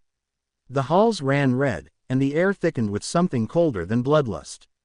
Purpose. Every soul he struck down deserved it. Men who experimented on children. Who tortured for control. Who used a little girl like Eri as a tool, a resource. No mercy. No hesitation. Only death. Mina sat in a medical examination room at UA. Across from her were Aizawa, Nezu, and Recovery Girl, along with a handful of analysts from the Hero Public Safety Commission. They wore gloves and caution and fear. I'm not infected, she said dryly. Just weird now. Aizawa gave her a long, unreadable look. Explain everything. So she did. The accident, the game, the blessing. The ring on her finger gleamed faintly, shifting color with her heartbeat. She waved her hand lazily. And now apparently I'm Death's fiancé. Or soul partner. Or corpse bride. I don't know what we're calling it. Nezu sipped his tea thoughtfully. Fascinating. Recovery Girl muttered something about unnatural bonds and fainted a little. Aizawa didn't blink. Show us what changed. Mina nodded. She stood, focused, and her acid flared to life, swirling around her fingers. But it didn't sizzle or burn out of control. It danced, obeyed. She shaped it like a ribbon, hardened it into a disc, then let it float around her like a moon. And then she closed her eyes. A soft shadow curled at her feet. For a moment, Izuku's presence brushed her mind, warm, silent, and watching. I can feel him, she whispered. Even now. Overhaul. Kai Chisaki staggered through the last hall of his crumbling fortress. Blood slicked the floor. His quirk was already active, transmuting the walls to block paths, digging tunnels to escape. No, he shouted. I still have time. I own time. But even as he said it, he felt the presence, the scrape of the scythe, the sound of breathlessness. He turned. Too slow. Izuku was already there. Chisaki unleashed a blast of earth and steel, his body morphing with raw, twisted power. Stay away. The scythe swung. It didn't cut his flesh. It cut his quirk, his soul, his will to fight. Overhaul collapsed, gasping, body convulsing with cold. Izuku stood over him. He said nothing, just watched as Chisaki's heartbeat faded into silence. Another failure. Another tyrant ended. He turned away. In the corner of the chamber, a small figure shivered behind a broken wall. White hair, red eyes, Eri. She stared at him, terrified. Not of what he'd do, but because she didn't understand why he was there. Izuku knelt down, removed his cloak, and gently wrapped it around her.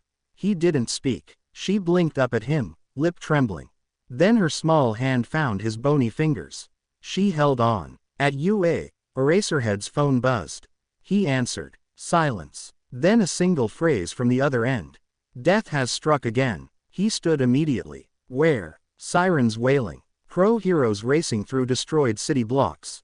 And then they stopped. Outside the underground facility. The Yakuza were dead. All of them. Bodies strewn like fallen statues. But in front of the doors, wrapped in a black cloak, sitting calmly, was Eri, clean, unharmed, and smiling. The front gates of UA creaked open under a pale sky. Silence reigned for a heartbeat. Then a blur of white and red shot across the courtyard like a bullet. Izuku. Eri slammed into his leg with the force of a happy little missile. Izuku didn't flinch. He simply bent down and scooped her up, placing her gently on his shoulders. She squealed with delight, gripping the curve of his skull-like reins. You came back, she beamed. I told them you'd come back. I always do, he said quietly, and her laughter echoed through the courtyard like a chime.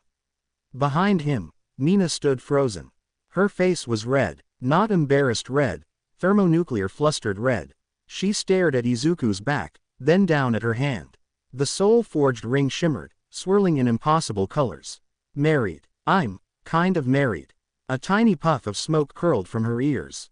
Oi. Mina blinked, and turned just in time to see Kirishima stomping across the quad, fists clenched and anger heavy in every step. Seriously, he barked, eyes locked on Izuku. You just... what? Claim her. She's not some prize you get for being edgy and undead. Izuku calmly reached up and set Eri down. Cover your eyes, he said gently. Okay, Eri chirped, turning away and humming to herself. Then Izuku rolled up his sleeves. The robe peeled back, his skeletal arms cracked, black energy curling like smoke. Kirishima charged. Izuku didn't move. Crack. Kirishima flew backward through the air like a ragdoll. Izuku appeared behind him in a blur and folded him mid-flight. A flash of scythe blade. Not lethal, just pointed, and a brutal takedown that planted Kirishima face first into the grass like a lawn dart. The class watched from the windows.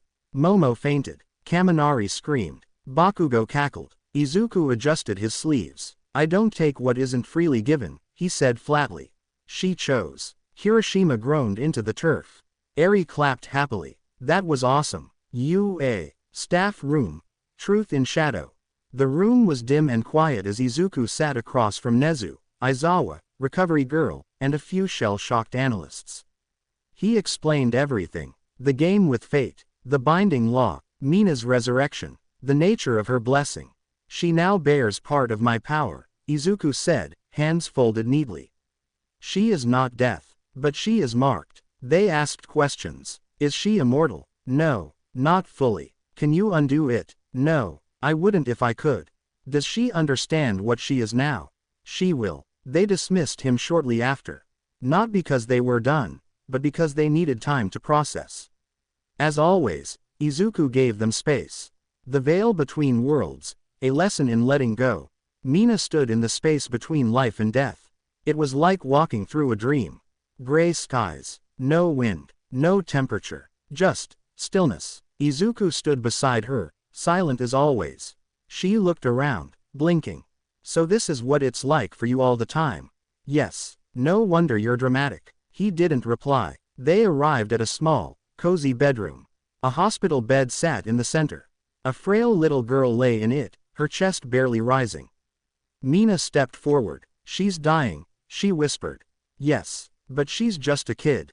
I know. Mina's voice cracked. I can help her. I should help her. Izuku gently took her wrist. She's tired, he said. She's in pain. Her body is failing. And beyond that veil, there is peace. Mina's eyes brimmed with tears. She doesn't deserve to die. No one ever does, he said softly.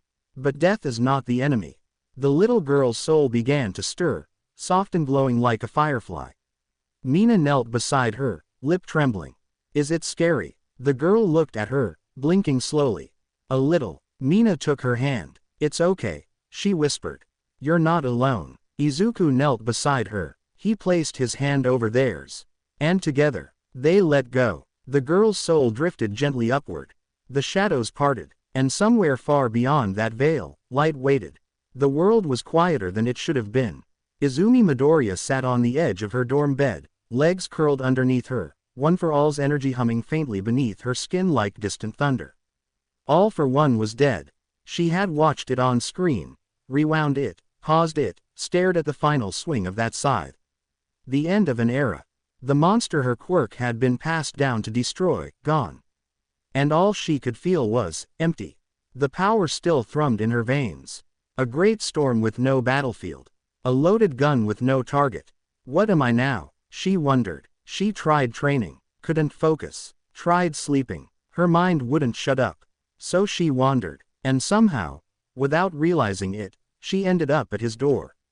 She didn't even knock, just opened it. He was inside, sitting cross-legged, Eri asleep beside him like a curled-up kitten. He looked up when she entered. She didn't speak, just sat down beside him. The silence was heavy, but not uncomfortable. Finally, she said it. I don't know what I'm supposed to do now. Izuku looked at her, skeletal face unreadable, but his tone was gentle. You lived for a fight that already ended. She nodded slowly. One for all was passed to me for a reason. I thought it was destiny. But now, it just feels like a weight I don't need. She hesitated. Sometimes I feel like I'm breaking inside. Izuku didn't say anything, just shifted slightly, moving his cloak to the side. Clinging to his leg like a barnacle, nearly hidden in the shadows, was Eri, arms wrapped around his thigh, eyes squeezed shut in sleep. Izumi blinked. Seriously, she's been like that for hours. Izuku lowered the cloak again. Izumi laughed softly. Guess I'm not the only clingy one. You're not. They sat together for a long moment. Then Izuku's tone shifted. Just slightly darker, quieter. One for all is hurting you. She turned to him. What? It was never meant to be passed to someone with a quirk. Your body's rejecting it slowly. If you keep using it, we'll meet again, just under different terms. Izumi swallowed hard. Can it be removed? Izuku nodded. One for all is made of spirits. The wills of those who carried it. I can guide them to rest. But it will destroy the quirk. All of it, forever. She stared at the ground. That power had been her whole identity. The reason everyone looked at her like a chosen one. It was what made her feel special. But it also made her feel like she didn't belong in her own skin. Will it hurt? She asked. No. Will it change me? Yes. But only in good ways. She hesitated for a long moment. Then, she nodded. I don't want to carry ghosts anymore. Izuku raised his hand. A soft wind filled the room. Not physical, but spiritual. Time seemed to slow, and in the space between seconds, 7 glowing figures appeared behind Izumi, all flickering like candle flames in the dark. They looked at her. She looked at them. And one by one, they nodded. The light faded. The hum in her body went silent. And for the first time in years, she felt light. Izumi gasped, tears springing to her eyes. The pressure in her skull, her chest, her limbs, gone. Like exhaling after holding your breath since birth. She threw her arms around Izuku's cold, skeletal form and buried her face into his cloak. Thank you, she choked. You're the best big brother ever. Izuku gently patted her head. One day later, Mina stood on the balcony with Izuku, sipping tea, her ring glinting in the early sun. So, how's your week been? She asked. Izuku sighed. He slowly opened his cloak. Clinging to one leg, Eri, gnawing on a cookie. Clinging to the other, Izumi, dead asleep and drooling slightly. Mina blinked. Izuku just looked at her. Send help. The HPSC had always considered itself above the law. They regulated heroes, engineered society, decided who was dangerous, who was disposable, who was divine. And now, they had decided something else. Death had gone too far. He killed all for one. He ignored orders. He was no longer a symbol. They couldn't spin him, contain him, own him. So they made a plan. A cruel one. A soul, innocent, kind, easy to corner, was murdered in a dark alley. Blood spilled in cold silence. It worked. Within minutes, the air split. And Izuku Midoriya arrived. Scene 1. The trap. He appeared in the alley, scythe already glowing, robes trailing behind him like black mist. The soul hovered above the body. Young, gentle, confused. Izuku reached out to guide her. When the ground lit up, the rune circle flared to life, crimson and gold, burning with divine symbols and ancient restraints.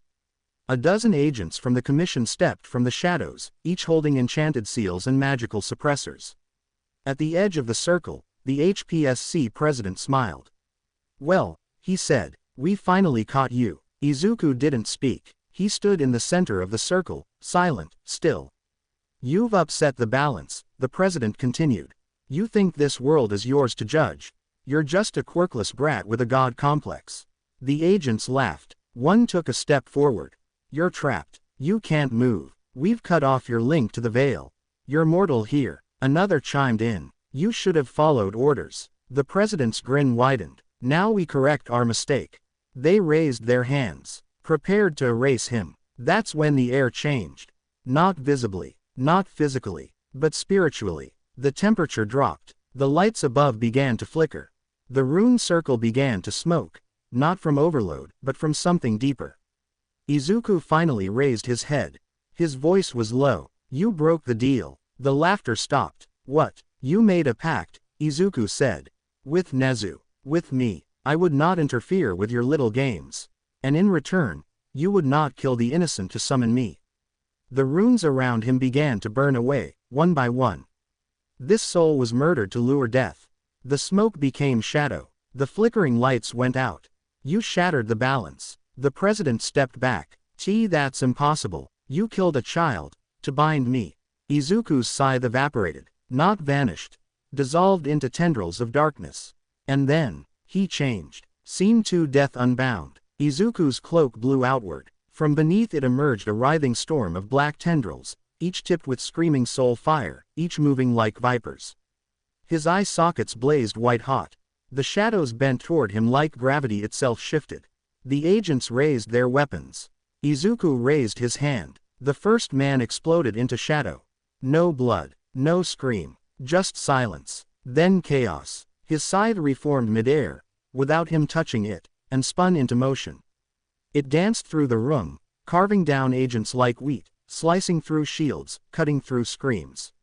The president ran. Izuku walked, not fast, not frenzied, just forward, every step a heartbeat closer to death. The remaining agents screamed, begged, prayed. The scythe didn't care. The tendrils struck like snakes, impaling, ripping, draining. One agent tried to surrender. Izuku simply looked at him. The man turned to ash. And then only one remained. The president fell to his knees, breath ragged, face streaked with blood and terror. Please, he whispered. I'm sorry. I didn't mean. Izuku knelt in front of him. You took lives. He raised his hand. You broke balance. He reached out. And you thought you could trap death. His skeletal fingers pierced the president's chest. And ripped his heart free. The man didn't even scream. Just fell. And the heart, still beating, turned to dust in Izuku's palm. Scene 3 The Aftermath. The HPSC headquarters was silent. Dozens of bodies littered the floor. All their souls floated above, silent, pale, terrified. Izuku raised his hand once more. A black gate opened behind him. Mine, he whispered, and every soul was pulled in. Not to punishment, not to peace, just his. The door slammed shut, and Izuku was gone. The wind carried whispers that night. UA stood quiet, the usual buzz of late-night lights and hushed student murmurs silenced by something unseen. The world hadn't noticed yet, but something had shifted, subtly, permanently. The Hero Public Safety Commission was gone. Not disbanded, not arrested, gone. Their headquarters now stood like a mausoleum, devoid of breath, sound, or purpose. The media had yet to receive the signal. The pro-heroes had heard rumors. A few dared to investigate. But only one person at UA already knew. Mina stirred in her bed. The room was warm, but her body felt cold, like something had passed through her soul. Her ring pulsed faintly on her finger. A silent warning, a whisper. She blinked, sitting up. He was already standing there. Izuku. Death. Her husband. The word still made her stomach flutter and her brain stutter. He stood in the doorway, his robes silent, his eyes glowing faintly. There was no blood, no shadow thick enough to hide in. Just him, and silence. Mina looked at him. He said nothing. She knew. You did it, she whispered. He nodded once. She swung her legs out of bed. Are you okay? I wasn't harmed, he said simply. Mina bit her lip. That's not what I asked. He didn't answer. Not immediately. Instead, he stepped into the room, his footsteps making no sound. I need you to go get Eri, he said, kneeling down before her. His voice was calm, but not cold. It's time. Time for what? She asked. Izuku tilted his head. Absolution. Mina blinked, confused. You keep saying that. What does it mean? He stood. She needs to be ready. Just like you. Ready for what? His answer was simple. The next step. Eri's dorm was quiet. Mina walked through the hall barefoot, her ring glowing just enough to light her way. She pushed the door open gently. Inside, Eri lay curled up under her favorite blanket, the one shaped like a dragon, teeth stitched into the hood. She slept on her side, a picture of peace. Mina knelt beside her. Hey, sweet girl, she whispered, brushing her white hair back gently. We need you. Eri stirred, blinked. Miss Mina, come with me, okay. Eri sat up, rubbing her eyes. Is something wrong? No, Mina said softly. But it's important. She held out her hand. Eri took it. They walked through the moonlit hall hand in hand. Izuku stood in the center of the courtyard. The moon was high above him, casting pale silver over his figure. His cloak shifted in the wind like smoke. He turned when they arrived. Mina held Eri's hand tightly. Izuku, she said, please, tell me what's happening. He knelt before Eri. You trust me? He asked softly. Eri nodded instantly. Always. Izuku held out his hand, and gently pressed 2 fingers to her chest. The moment he did, the world shifted. The ground beneath her feet shimmered. Runes, soft, white, and quiet, formed a circle around her. A wind moved through the courtyard, but no trees swayed. Mina watched in awe as shadows gathered, not oppressive or cold, but warm, curling like ribbons around Eri's form. Eri looked scared for a second. Izuku reached out again, his skeletal hand brushing her shoulder. You're not becoming me, he said gently. But part of me will live in you. Like Mina, you'll be protected, always. Mina knelt beside Eri and held her free hand. It's okay, she whispered. It doesn't hurt, just hold on. Eri took a deep breath, and nodded. The shadows surged once, and then dimmed. When they cleared, Eri stood taller, steadier. Her eyes shimmered not just with magic, but with understanding. She didn't say anything, but her grip tightened around Mina's hand. Later that night, the 3 of them sat together beneath a sakura tree in the gardens. The petals had long since fallen, but the branches still reached upward like they knew something was coming. Mina leaned against Izuku's side, her ring glowing softly. Eri curled up beside him again, her head resting on his ribs. I'm still confused, Mina said after a while. What is absolution? Izuku stared at the stars. The moment when everything is laid bare, he said. When the last masks fall. When we stop pretending the world works the way it did before. He looked at her. At some point soon, we will leave this place. Mina's breath caught. What? You and Eri are bound to me now. Not just by magic, but by the veil. You'll understand when the time comes. Eri looked up, blinking. Will we come back? Izuku paused. Not the same. They sat in silence after that. Not sad, just still, together. The sun rose slow that morning, like it was tired. Golden light spilled across UA's grounds, painting everything in a warm hue that felt just a little too still. The breeze was soft, the birdsong was quiet, the sky looked normal, but something was wrong. Even the silence had weight. Mina found Izumi on the rooftop, her legs swinging over the ledge, eyes unfocused. Hey, Mina said, sitting beside her. Izumi didn't look up. It feels like the world's holding its breath. Mina nodded. Izuku's been quiet too. You think he's hiding something? I think he always is, Mina said with a soft laugh. But not out of malice. Out of mercy. They sat there together, saying little. Sometimes the most honest moments didn't need words. Izumi finally looked at her. Do you ever think about how weird this is? You're basically married to death. Eri's his shadow daughter, and I don't know what I am anymore. You're still his sister, Mina said firmly. And that's never going to change. Izumi smiled faintly. Yeah, I guess that's still enough. Later that day, Eri stood in the garden, her small hands glowing faintly with silver runes. A dying flower wilted in front of her, and when she touched it, it didn't bloom. It disappeared, faded into ash and light. Mina watched from a distance as Eri looked at her palm, then quietly whispered, sorry. Izuku stepped up behind her. You did nothing wrong. I didn't mean to erase it. It was already gone, he said. You just helped it rest. Mina approached and knelt beside Eri. You're still learning. We both are. Eri looked up, eyes unsure. Will we erase people too? Izuku didn't answer right away. Then, only those whose time has truly come. That night, in the quiet halls of UA, Izuku walked alone. Nezu met him in the main atrium, paws folded behind his back. You felt it too, didn't you? The mouse asked. Izuku stopped walking. Yes. Nezu nodded slowly. The world is thinner. The threads are unraveling, Izuku said. Reality is fraying at the edges. Time isn't keeping properly. Will it be quick? Izuku looked toward the horizon. No, the world doesn't end in an instant. It ends in grief, and then in acceptance. Nezu stared at him. Will anyone survive? Izuku turned his glowing eyes toward him. I'm not here to save the world, he said. I'm here to bury it. Mina sat at the edge of Izuku's bed, holding the soul-forged ring with both hands. You're planning something, she said. I am. Are you going to tell me? Izuku walked to her and sat down beside her. He gently laced their fingers together. I'll tell you when you're ready to hear it. Izuku. He leaned forward, forehead to hers. You won't be left behind. Neither will Eri. Promise. He nodded. Outside the window, the moon shone brighter than usual. And somewhere, far beyond it, something ancient stirred. It started with birds flying the wrong way. They circled the school in strange loops, sometimes crashing into windows they had never touched before. The wind didn't follow the rules anymore. It blew in pulses, sometimes rising straight up, other times falling dead still for hours.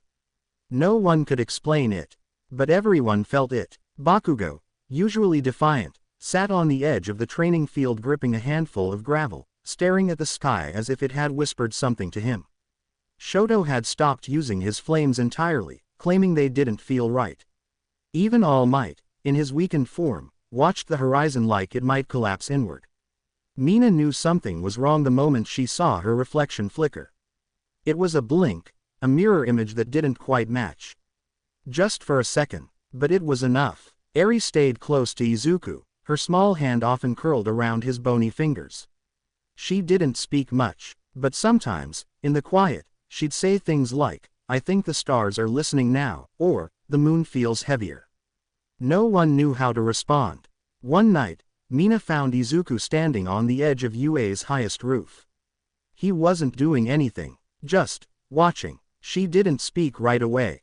She just walked up beside him. You're quiet, she said. I always am, but this is different. He nodded slowly. It's begun. The unraveling. Mina felt her throat tighten. How long do we have? I don't know. Time is losing meaning. It could be weeks. It could be tomorrow. What happens when it ends? We leave. Mina hesitated. Is that really what you want? Izuku looked at her with soft, glowing eyes. This world has been good. But it's run its course. Everything decays. Even reality. Mina took his hand. I'm not scared, she said, even though she was. Not if you're there. I'll always be there. She leaned her head against his arm, trying not to think about the people down below. Her classmates. Her friends. The ones who wouldn't understand until it was too late. Across the city, electronics flickered. Signals dropped. Storms formed without clouds. Reality groaned in its sleep. And far away, where the veil between worlds had grown thin, a man woke screaming, claiming he saw death standing in his dream. He was right. Izuku visited more often now. Not just to reap, but to prepare. He checked fault lines in the world like a doctor checking for a pulse. He listened to the souls before they passed. Some of them already knew.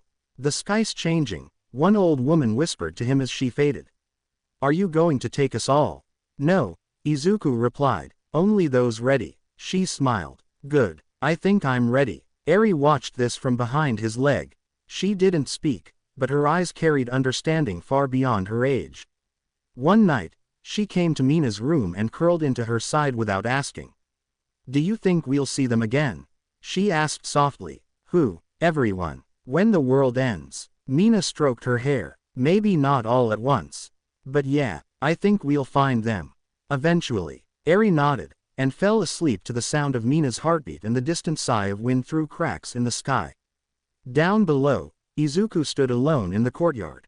He looked up. He could already see it.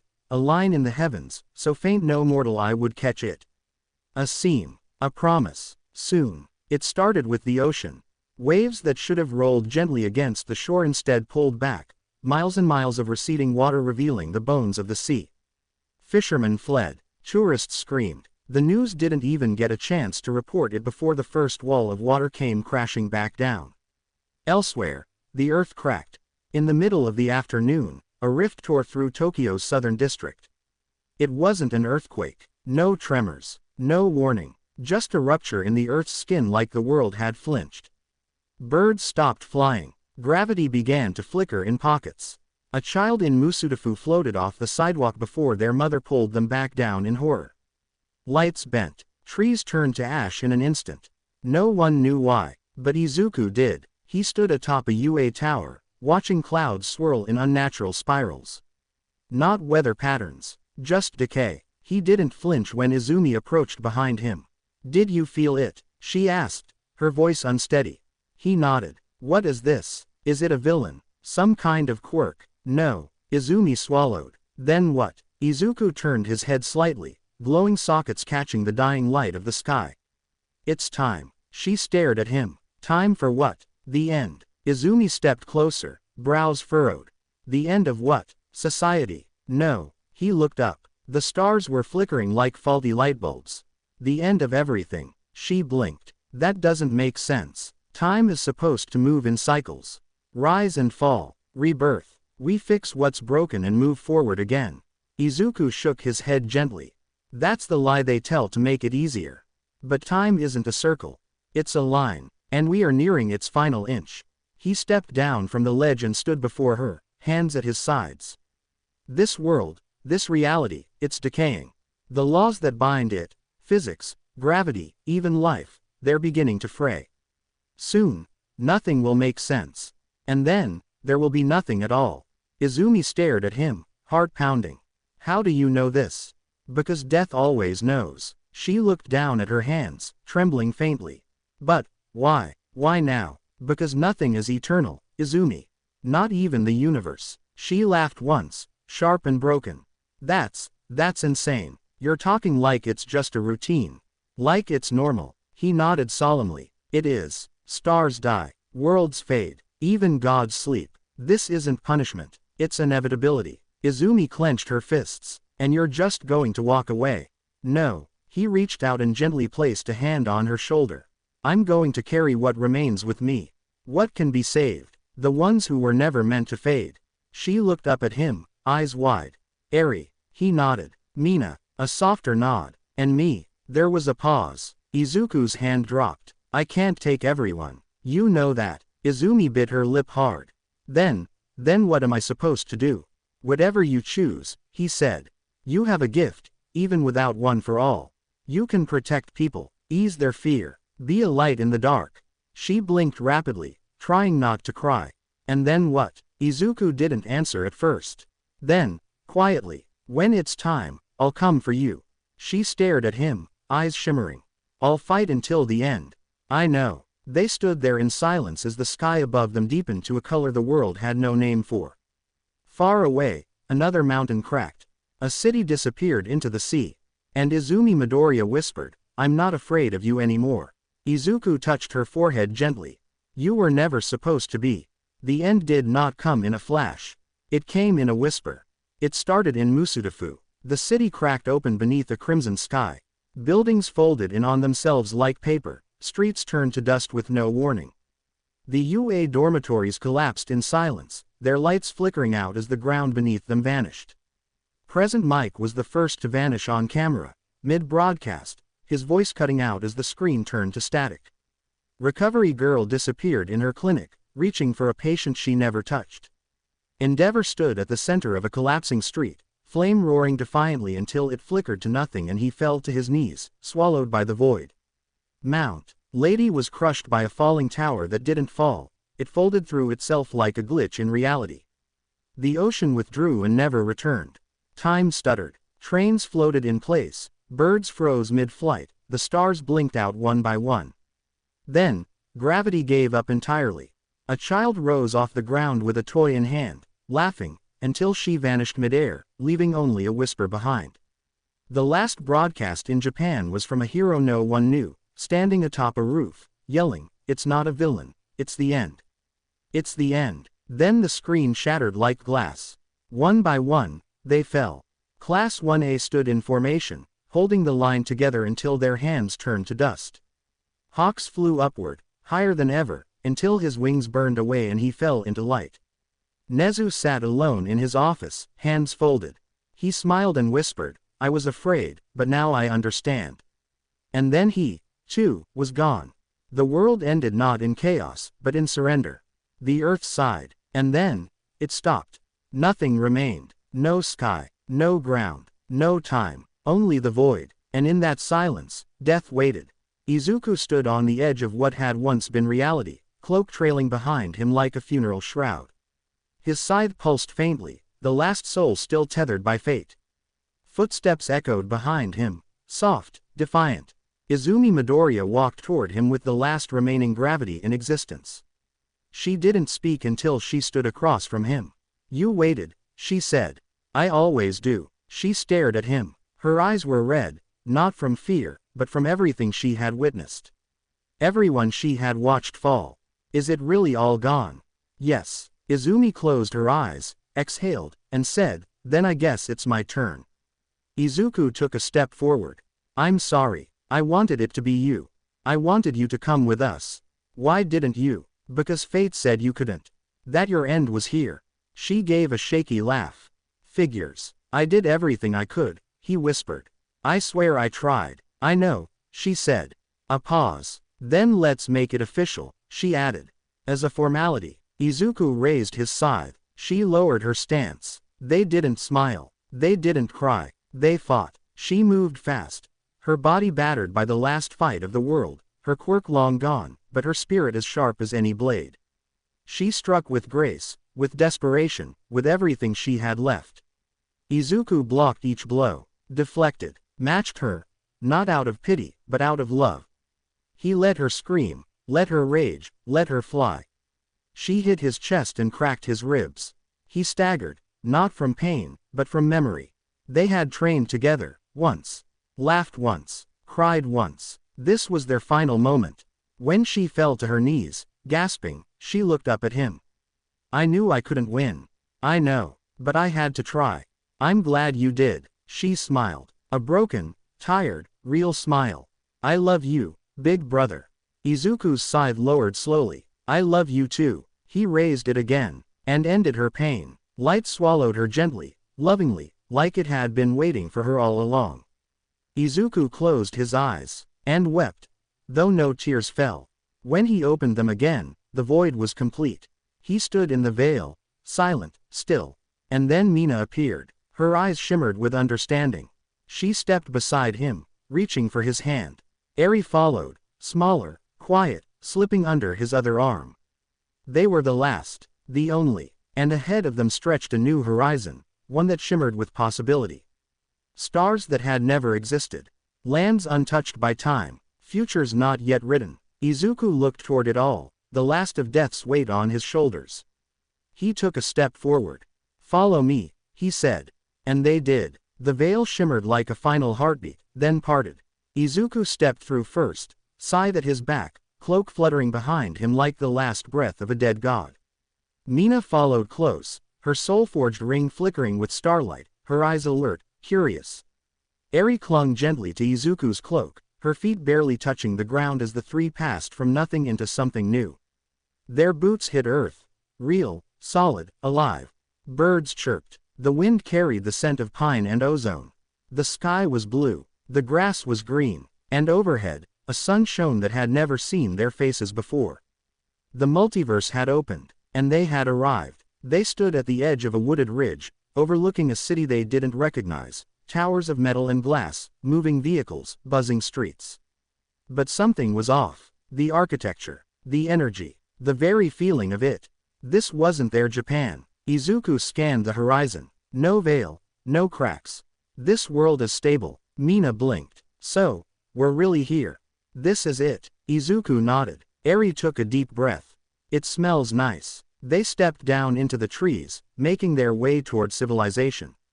A road emerged. Cars passed. No one noticed them. Three strangers dressed in the colors of death and eternity. Then Mina stopped. Across the road, mounted above a transit station, was a massive digital billboard looping a news clip. It showed a girl in a tattered white cloak, glowing eyes barely visible behind a hood, leaping off a building and crashing into a group of villains with glowing fists. Text crawled across the bottom of the screen. "WHO the hell is the moon intern?" Mina stared. Izuku turned toward her slowly. She looked up at him, Squinting. Moon intern, she repeated. Izuku closed his eyes and let out the softest, most exhausted sigh the multiverse had ever known. Izuku Midoriya, avatar of death, harbinger of the end, lord of the veil, was currently sitting upside down on a throne made of rib bones and molten obsidian, absolutely zooted. Bro, he whispered, eyes wide as he stared at the swirling nothingness between realms. What if the multiverse is just God's Pinterest board? Mina, now fully dressed in her rebranded Death Empress gear, complete with glittery shoulder pads and a cape that said, "Slay or perish," sighed deeply. Izuku, what did you do? I licked the abyss, he said solemnly. It was spicy. Eri, standing nearby with a juice box and wearing a t-shirt that said, T-shirt, looked over at Mina. Is Dad Zuku okay? Mina crouched next to Izuku's upside-down face. Babe, darling, cosmic daddy of demise, did you consume something unholy again? It was a void crack, he whispered. It looked like Aizawa's hair. I thought it was fate. It tasted like betrayal. Behind them, the shattered remnants of reality groaned as stars blinked in and out of existence. A wail made of Gregorian chant floated past, mooing in French. Oh my God, Mina muttered, pinching the bridge of her nose. How many times are we going to be over this? That stuff is awful for you. I can hear colors, Izuku said with reverence. The color blue just called me a slur. Just then, Bakugo kicked open a portal and stormed in wearing his official, world ended and all I got was this lousy tank top, merch. Deku, did you break the veil again? Izuku pointed a claw at him. You're the one who owes me $5 and a churro. Face the wrath of, he hiccuped, of death. Bakugo turned to Mina. He's trippin' again, isn't he? He smoked void crack again. Bakugo didn't even blink. Why do we even have that? It grew on the bones of time. Oh cool, that explains nothing. From the distance, Todoroki slowly floated by on a flaming iceberg while sipping tea. I told you all, death needs supervision. This is why we can't have nice apocalypses. Meanwhile, the sky was now a giant eye blinking Morse code. It spelled, gamble everything kids. The eye was dyslexic. I am the toaster of reality, Izuku whispered, now levitating and surrounded by eldritch ducklings that only spoke in riddles and stock prices. Mina put her hands on her hips.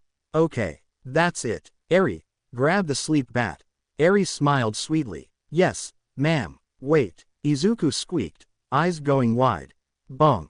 The bat connected with a satisfying thwack, and a Lego death noise. Death collapsed in a pile of bones and one last whisper. Worth it. The walls won't stop breathing. They exhale with a wet hiss, sagging inward like they're hungry for skin. I told them no, but they only laughed in peeling paint and bone-colored whispers. My shadow's been twitching again. It's grown teeth, long and brittle, gnashing in time with the sound of clocks that don't exist. I tried to sleep, but the bed kept writhing, muttering something about betrayal in the language of snapped tendons. Every blink feels like a funeral now. The ceiling drips secrets, thick ones that remember screaming. They congeal in the corners and hum lullabies in reverse. One puddle called me, Father. I didn't ask why. I fed my mirror shards of my reflection. It begged for more. It always begs, but it won't show my face anymore, just a yawning void filled with wriggling silhouettes and the sound of chewing. I think they're eating the parts of me I don't remember losing. The floorboards are whispering names again. Not mine. Yours. There's something inside the fridge and it's not food, it's smiling. I tried to bury it but it won't stay dead. None of them do. Not since the clocks reversed and bled time like oil from a rusted wound. I found a letter in my throat. It was addressed to a god I don't worship, written in fingernails and bile. I think I sent it anyway. Now the moon watches me sleep with empty eye sockets, and the stars blink like they're trying to forget. The static won't stop screaming. It's louder now, clawing through the drywall like fingernails dipped in kerosene, howling in syllables that make teeth itch. I bit my tongue to silence it, but the blood spelled something obscene on the tile, something ancient. Something with too many vowels. I haven't seen my eyes in days. The sockets leak ink and wriggle when I laugh. Or maybe that's the centipede living in my jaw. He says we're friends. He says he remembers the fire. I don't. There's a man made of stitches in the hallway mirror. He's not me, but he smiles like he knows where I buried the last version of myself. He hums nursery rhymes backward and taps the glass with a finger made of someone else's spine. I hum along now. It helps the bleeding slow. Every lightbulb is filled with screams. I popped one and inhaled the noise. It curled around my lungs like smoke made of memories I shouldn't have. My ribs creaked like the gallows when I laughed. That's when the maggots in the sink began chanting scripture. Time folded yesterday into my mouth while I slept. I chewed until the clocks bled silver and the calendar tore its own pages out. There's no more Monday. Just hollow hours and soft footsteps behind the walls. The door is locked. I didn't lock it, but something is knocking. And it knows my name. The breathing's louder now, not from me, from the vents, from the floor, from the spaces between letters when I try to write it down. Something's getting closer. Slow, wet footsteps where there shouldn't be floor. I nailed the windows shut but the wind still whispers soon through the cracks like it has lips. I haven't eaten in 3 days but the meat in the fridge keeps growing. It pulses when I look at it. Last night it whispered lullabies in my mother's voice, except she's been ash since the fire. And it remembered the exact scream she made when the ceiling fell in. I didn't tell anyone about that. My fingers aren't mine anymore. They type on their own, scratching letters into the desk when I sleep. I woke up with a word carved into my thigh, welcome. Something wants me here. The man in the mirror has moved. He's not in sync. He watches me now, doesn't copy me. Last night, he reached out. I watched my reflection touch glass and shatter. My hands didn't move, his did. I burn the shadows but they crawl back under my nails. They follow me in the reflection of my pupils, screaming closer with every blink. There's something wrong with the angles in this room. Doors don't lead where they did yesterday. The hallway looped for 6 hours and the walls were breathing, in and out like lungs around a scream. There's a heartbeat in the floorboards. It's not mine. They're under the bed now. I heard them dragging something heavy, maybe a body, maybe me. The light went out an hour ago and I don't remember turning it off. Footsteps. Soft, bare, wet, closer, closer. They're at the door. They're not knocking anymore. It's quiet now. The scratching stopped. So did the screaming. So did the clocks. Time folded in on itself and whispered that none of this was ever real. I believe it. It's easier that way. The walls don't breathe anymore. They just watch. I don't remember why I was afraid. That feels like someone else's memory. I sit in the same chair, in the same room, but the angles are wrong and I think the ceiling is lower. Or maybe I've grown smaller. That would explain the whispers fitting better in my ears. The mirror smiles when I look at it. He doesn't copy me, no. He lives here now. I think I used to be the reflection, but he's been so kind, so steady. He helps me stay still. Helps me forget. The meat is gone from the fridge. So is the fridge. And the kitchen. There's only the room now. And the hum. The soft, endless hum. Like breath. Like lullabies, like something warm pressing against the back of my skull. I haven't seen the door in days. I don't miss it. I've been rearranged, you see. Not broken. Just edited, streamlined. No more hunger, no more fear. No more wondering what made the footsteps. They've stopped walking. They're inside now. They fit nicely. I don't hear them anymore because they don't need to talk. We understand each other. We are calm. We are whole. I am not alone. I am not afraid. I am not. For some added context, I'm aware Izuku deviates from this in the story for plot purposes. He had TK deviate from this formula because a book of such action would not be entertaining. However, this was the general concept and my interpretation of what the Grim Reaper should be. Izuku is his own person with his own goals and motivations, so this doesn't entirely apply to him, but I thought it would be fun insight to see how I think death should be. And people think of death as a monster, a boogeyman, a slasher with a scythe and a hunger for life.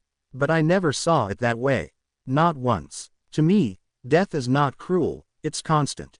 It doesn't hate. It doesn't take joy. It doesn't even choose. It guides. It follows through. It does what it must. And sometimes, what must be done is kindness. In my vision, the Grim Reaper is gentle to the innocent.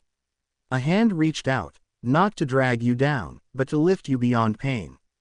To show you peace. To say, you're safe now. You don't have to suffer anymore. He doesn't rip you away from life. He meets you at the edge and walks with you into the next.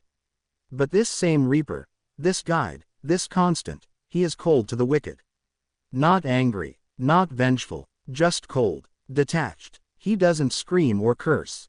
He just appears, silent, unmoving, inevitable, and when he does, you understand that your time is up. Not because he hates you, but because you chose a path that led straight to him, and now you're at the end. To the innocent, he is mercy. To the guilty, he is truth. And above all else, he is fair. There is no bias, no bargaining. Death doesn't play favorites. You could be a saint or a sinner, a hero or a villain, a child or a king. When it's your time, it's your time. I wanted a Reaper who could love, who could understand, who could feel, but who would never waver from his purpose. Because his purpose is not punishment. His purpose is balance. It doesn't matter how bright the flame, how loud the name, or how deep the legacy. In the end, all things die. And in that moment, he's there. Not to end the story. To turn the page. And if you've earned it, maybe, just maybe, he'll let you pass on with dignity. Maybe he'll hold your hand. Maybe he'll speak softly to you, call you by name. Maybe he'll carry you gently into the veil. But if you've lived without respect for life, if you've twisted your fate and stained your soul, then he will not be kind. He will be quiet, and he will finish what you started. This is the Reaper I believe in. This is the Reaper I hope for upon my passing. This is death as it should be. I hope you guys enjoyed this video and make sure to like and please hype this video. Now we will see you in the next video.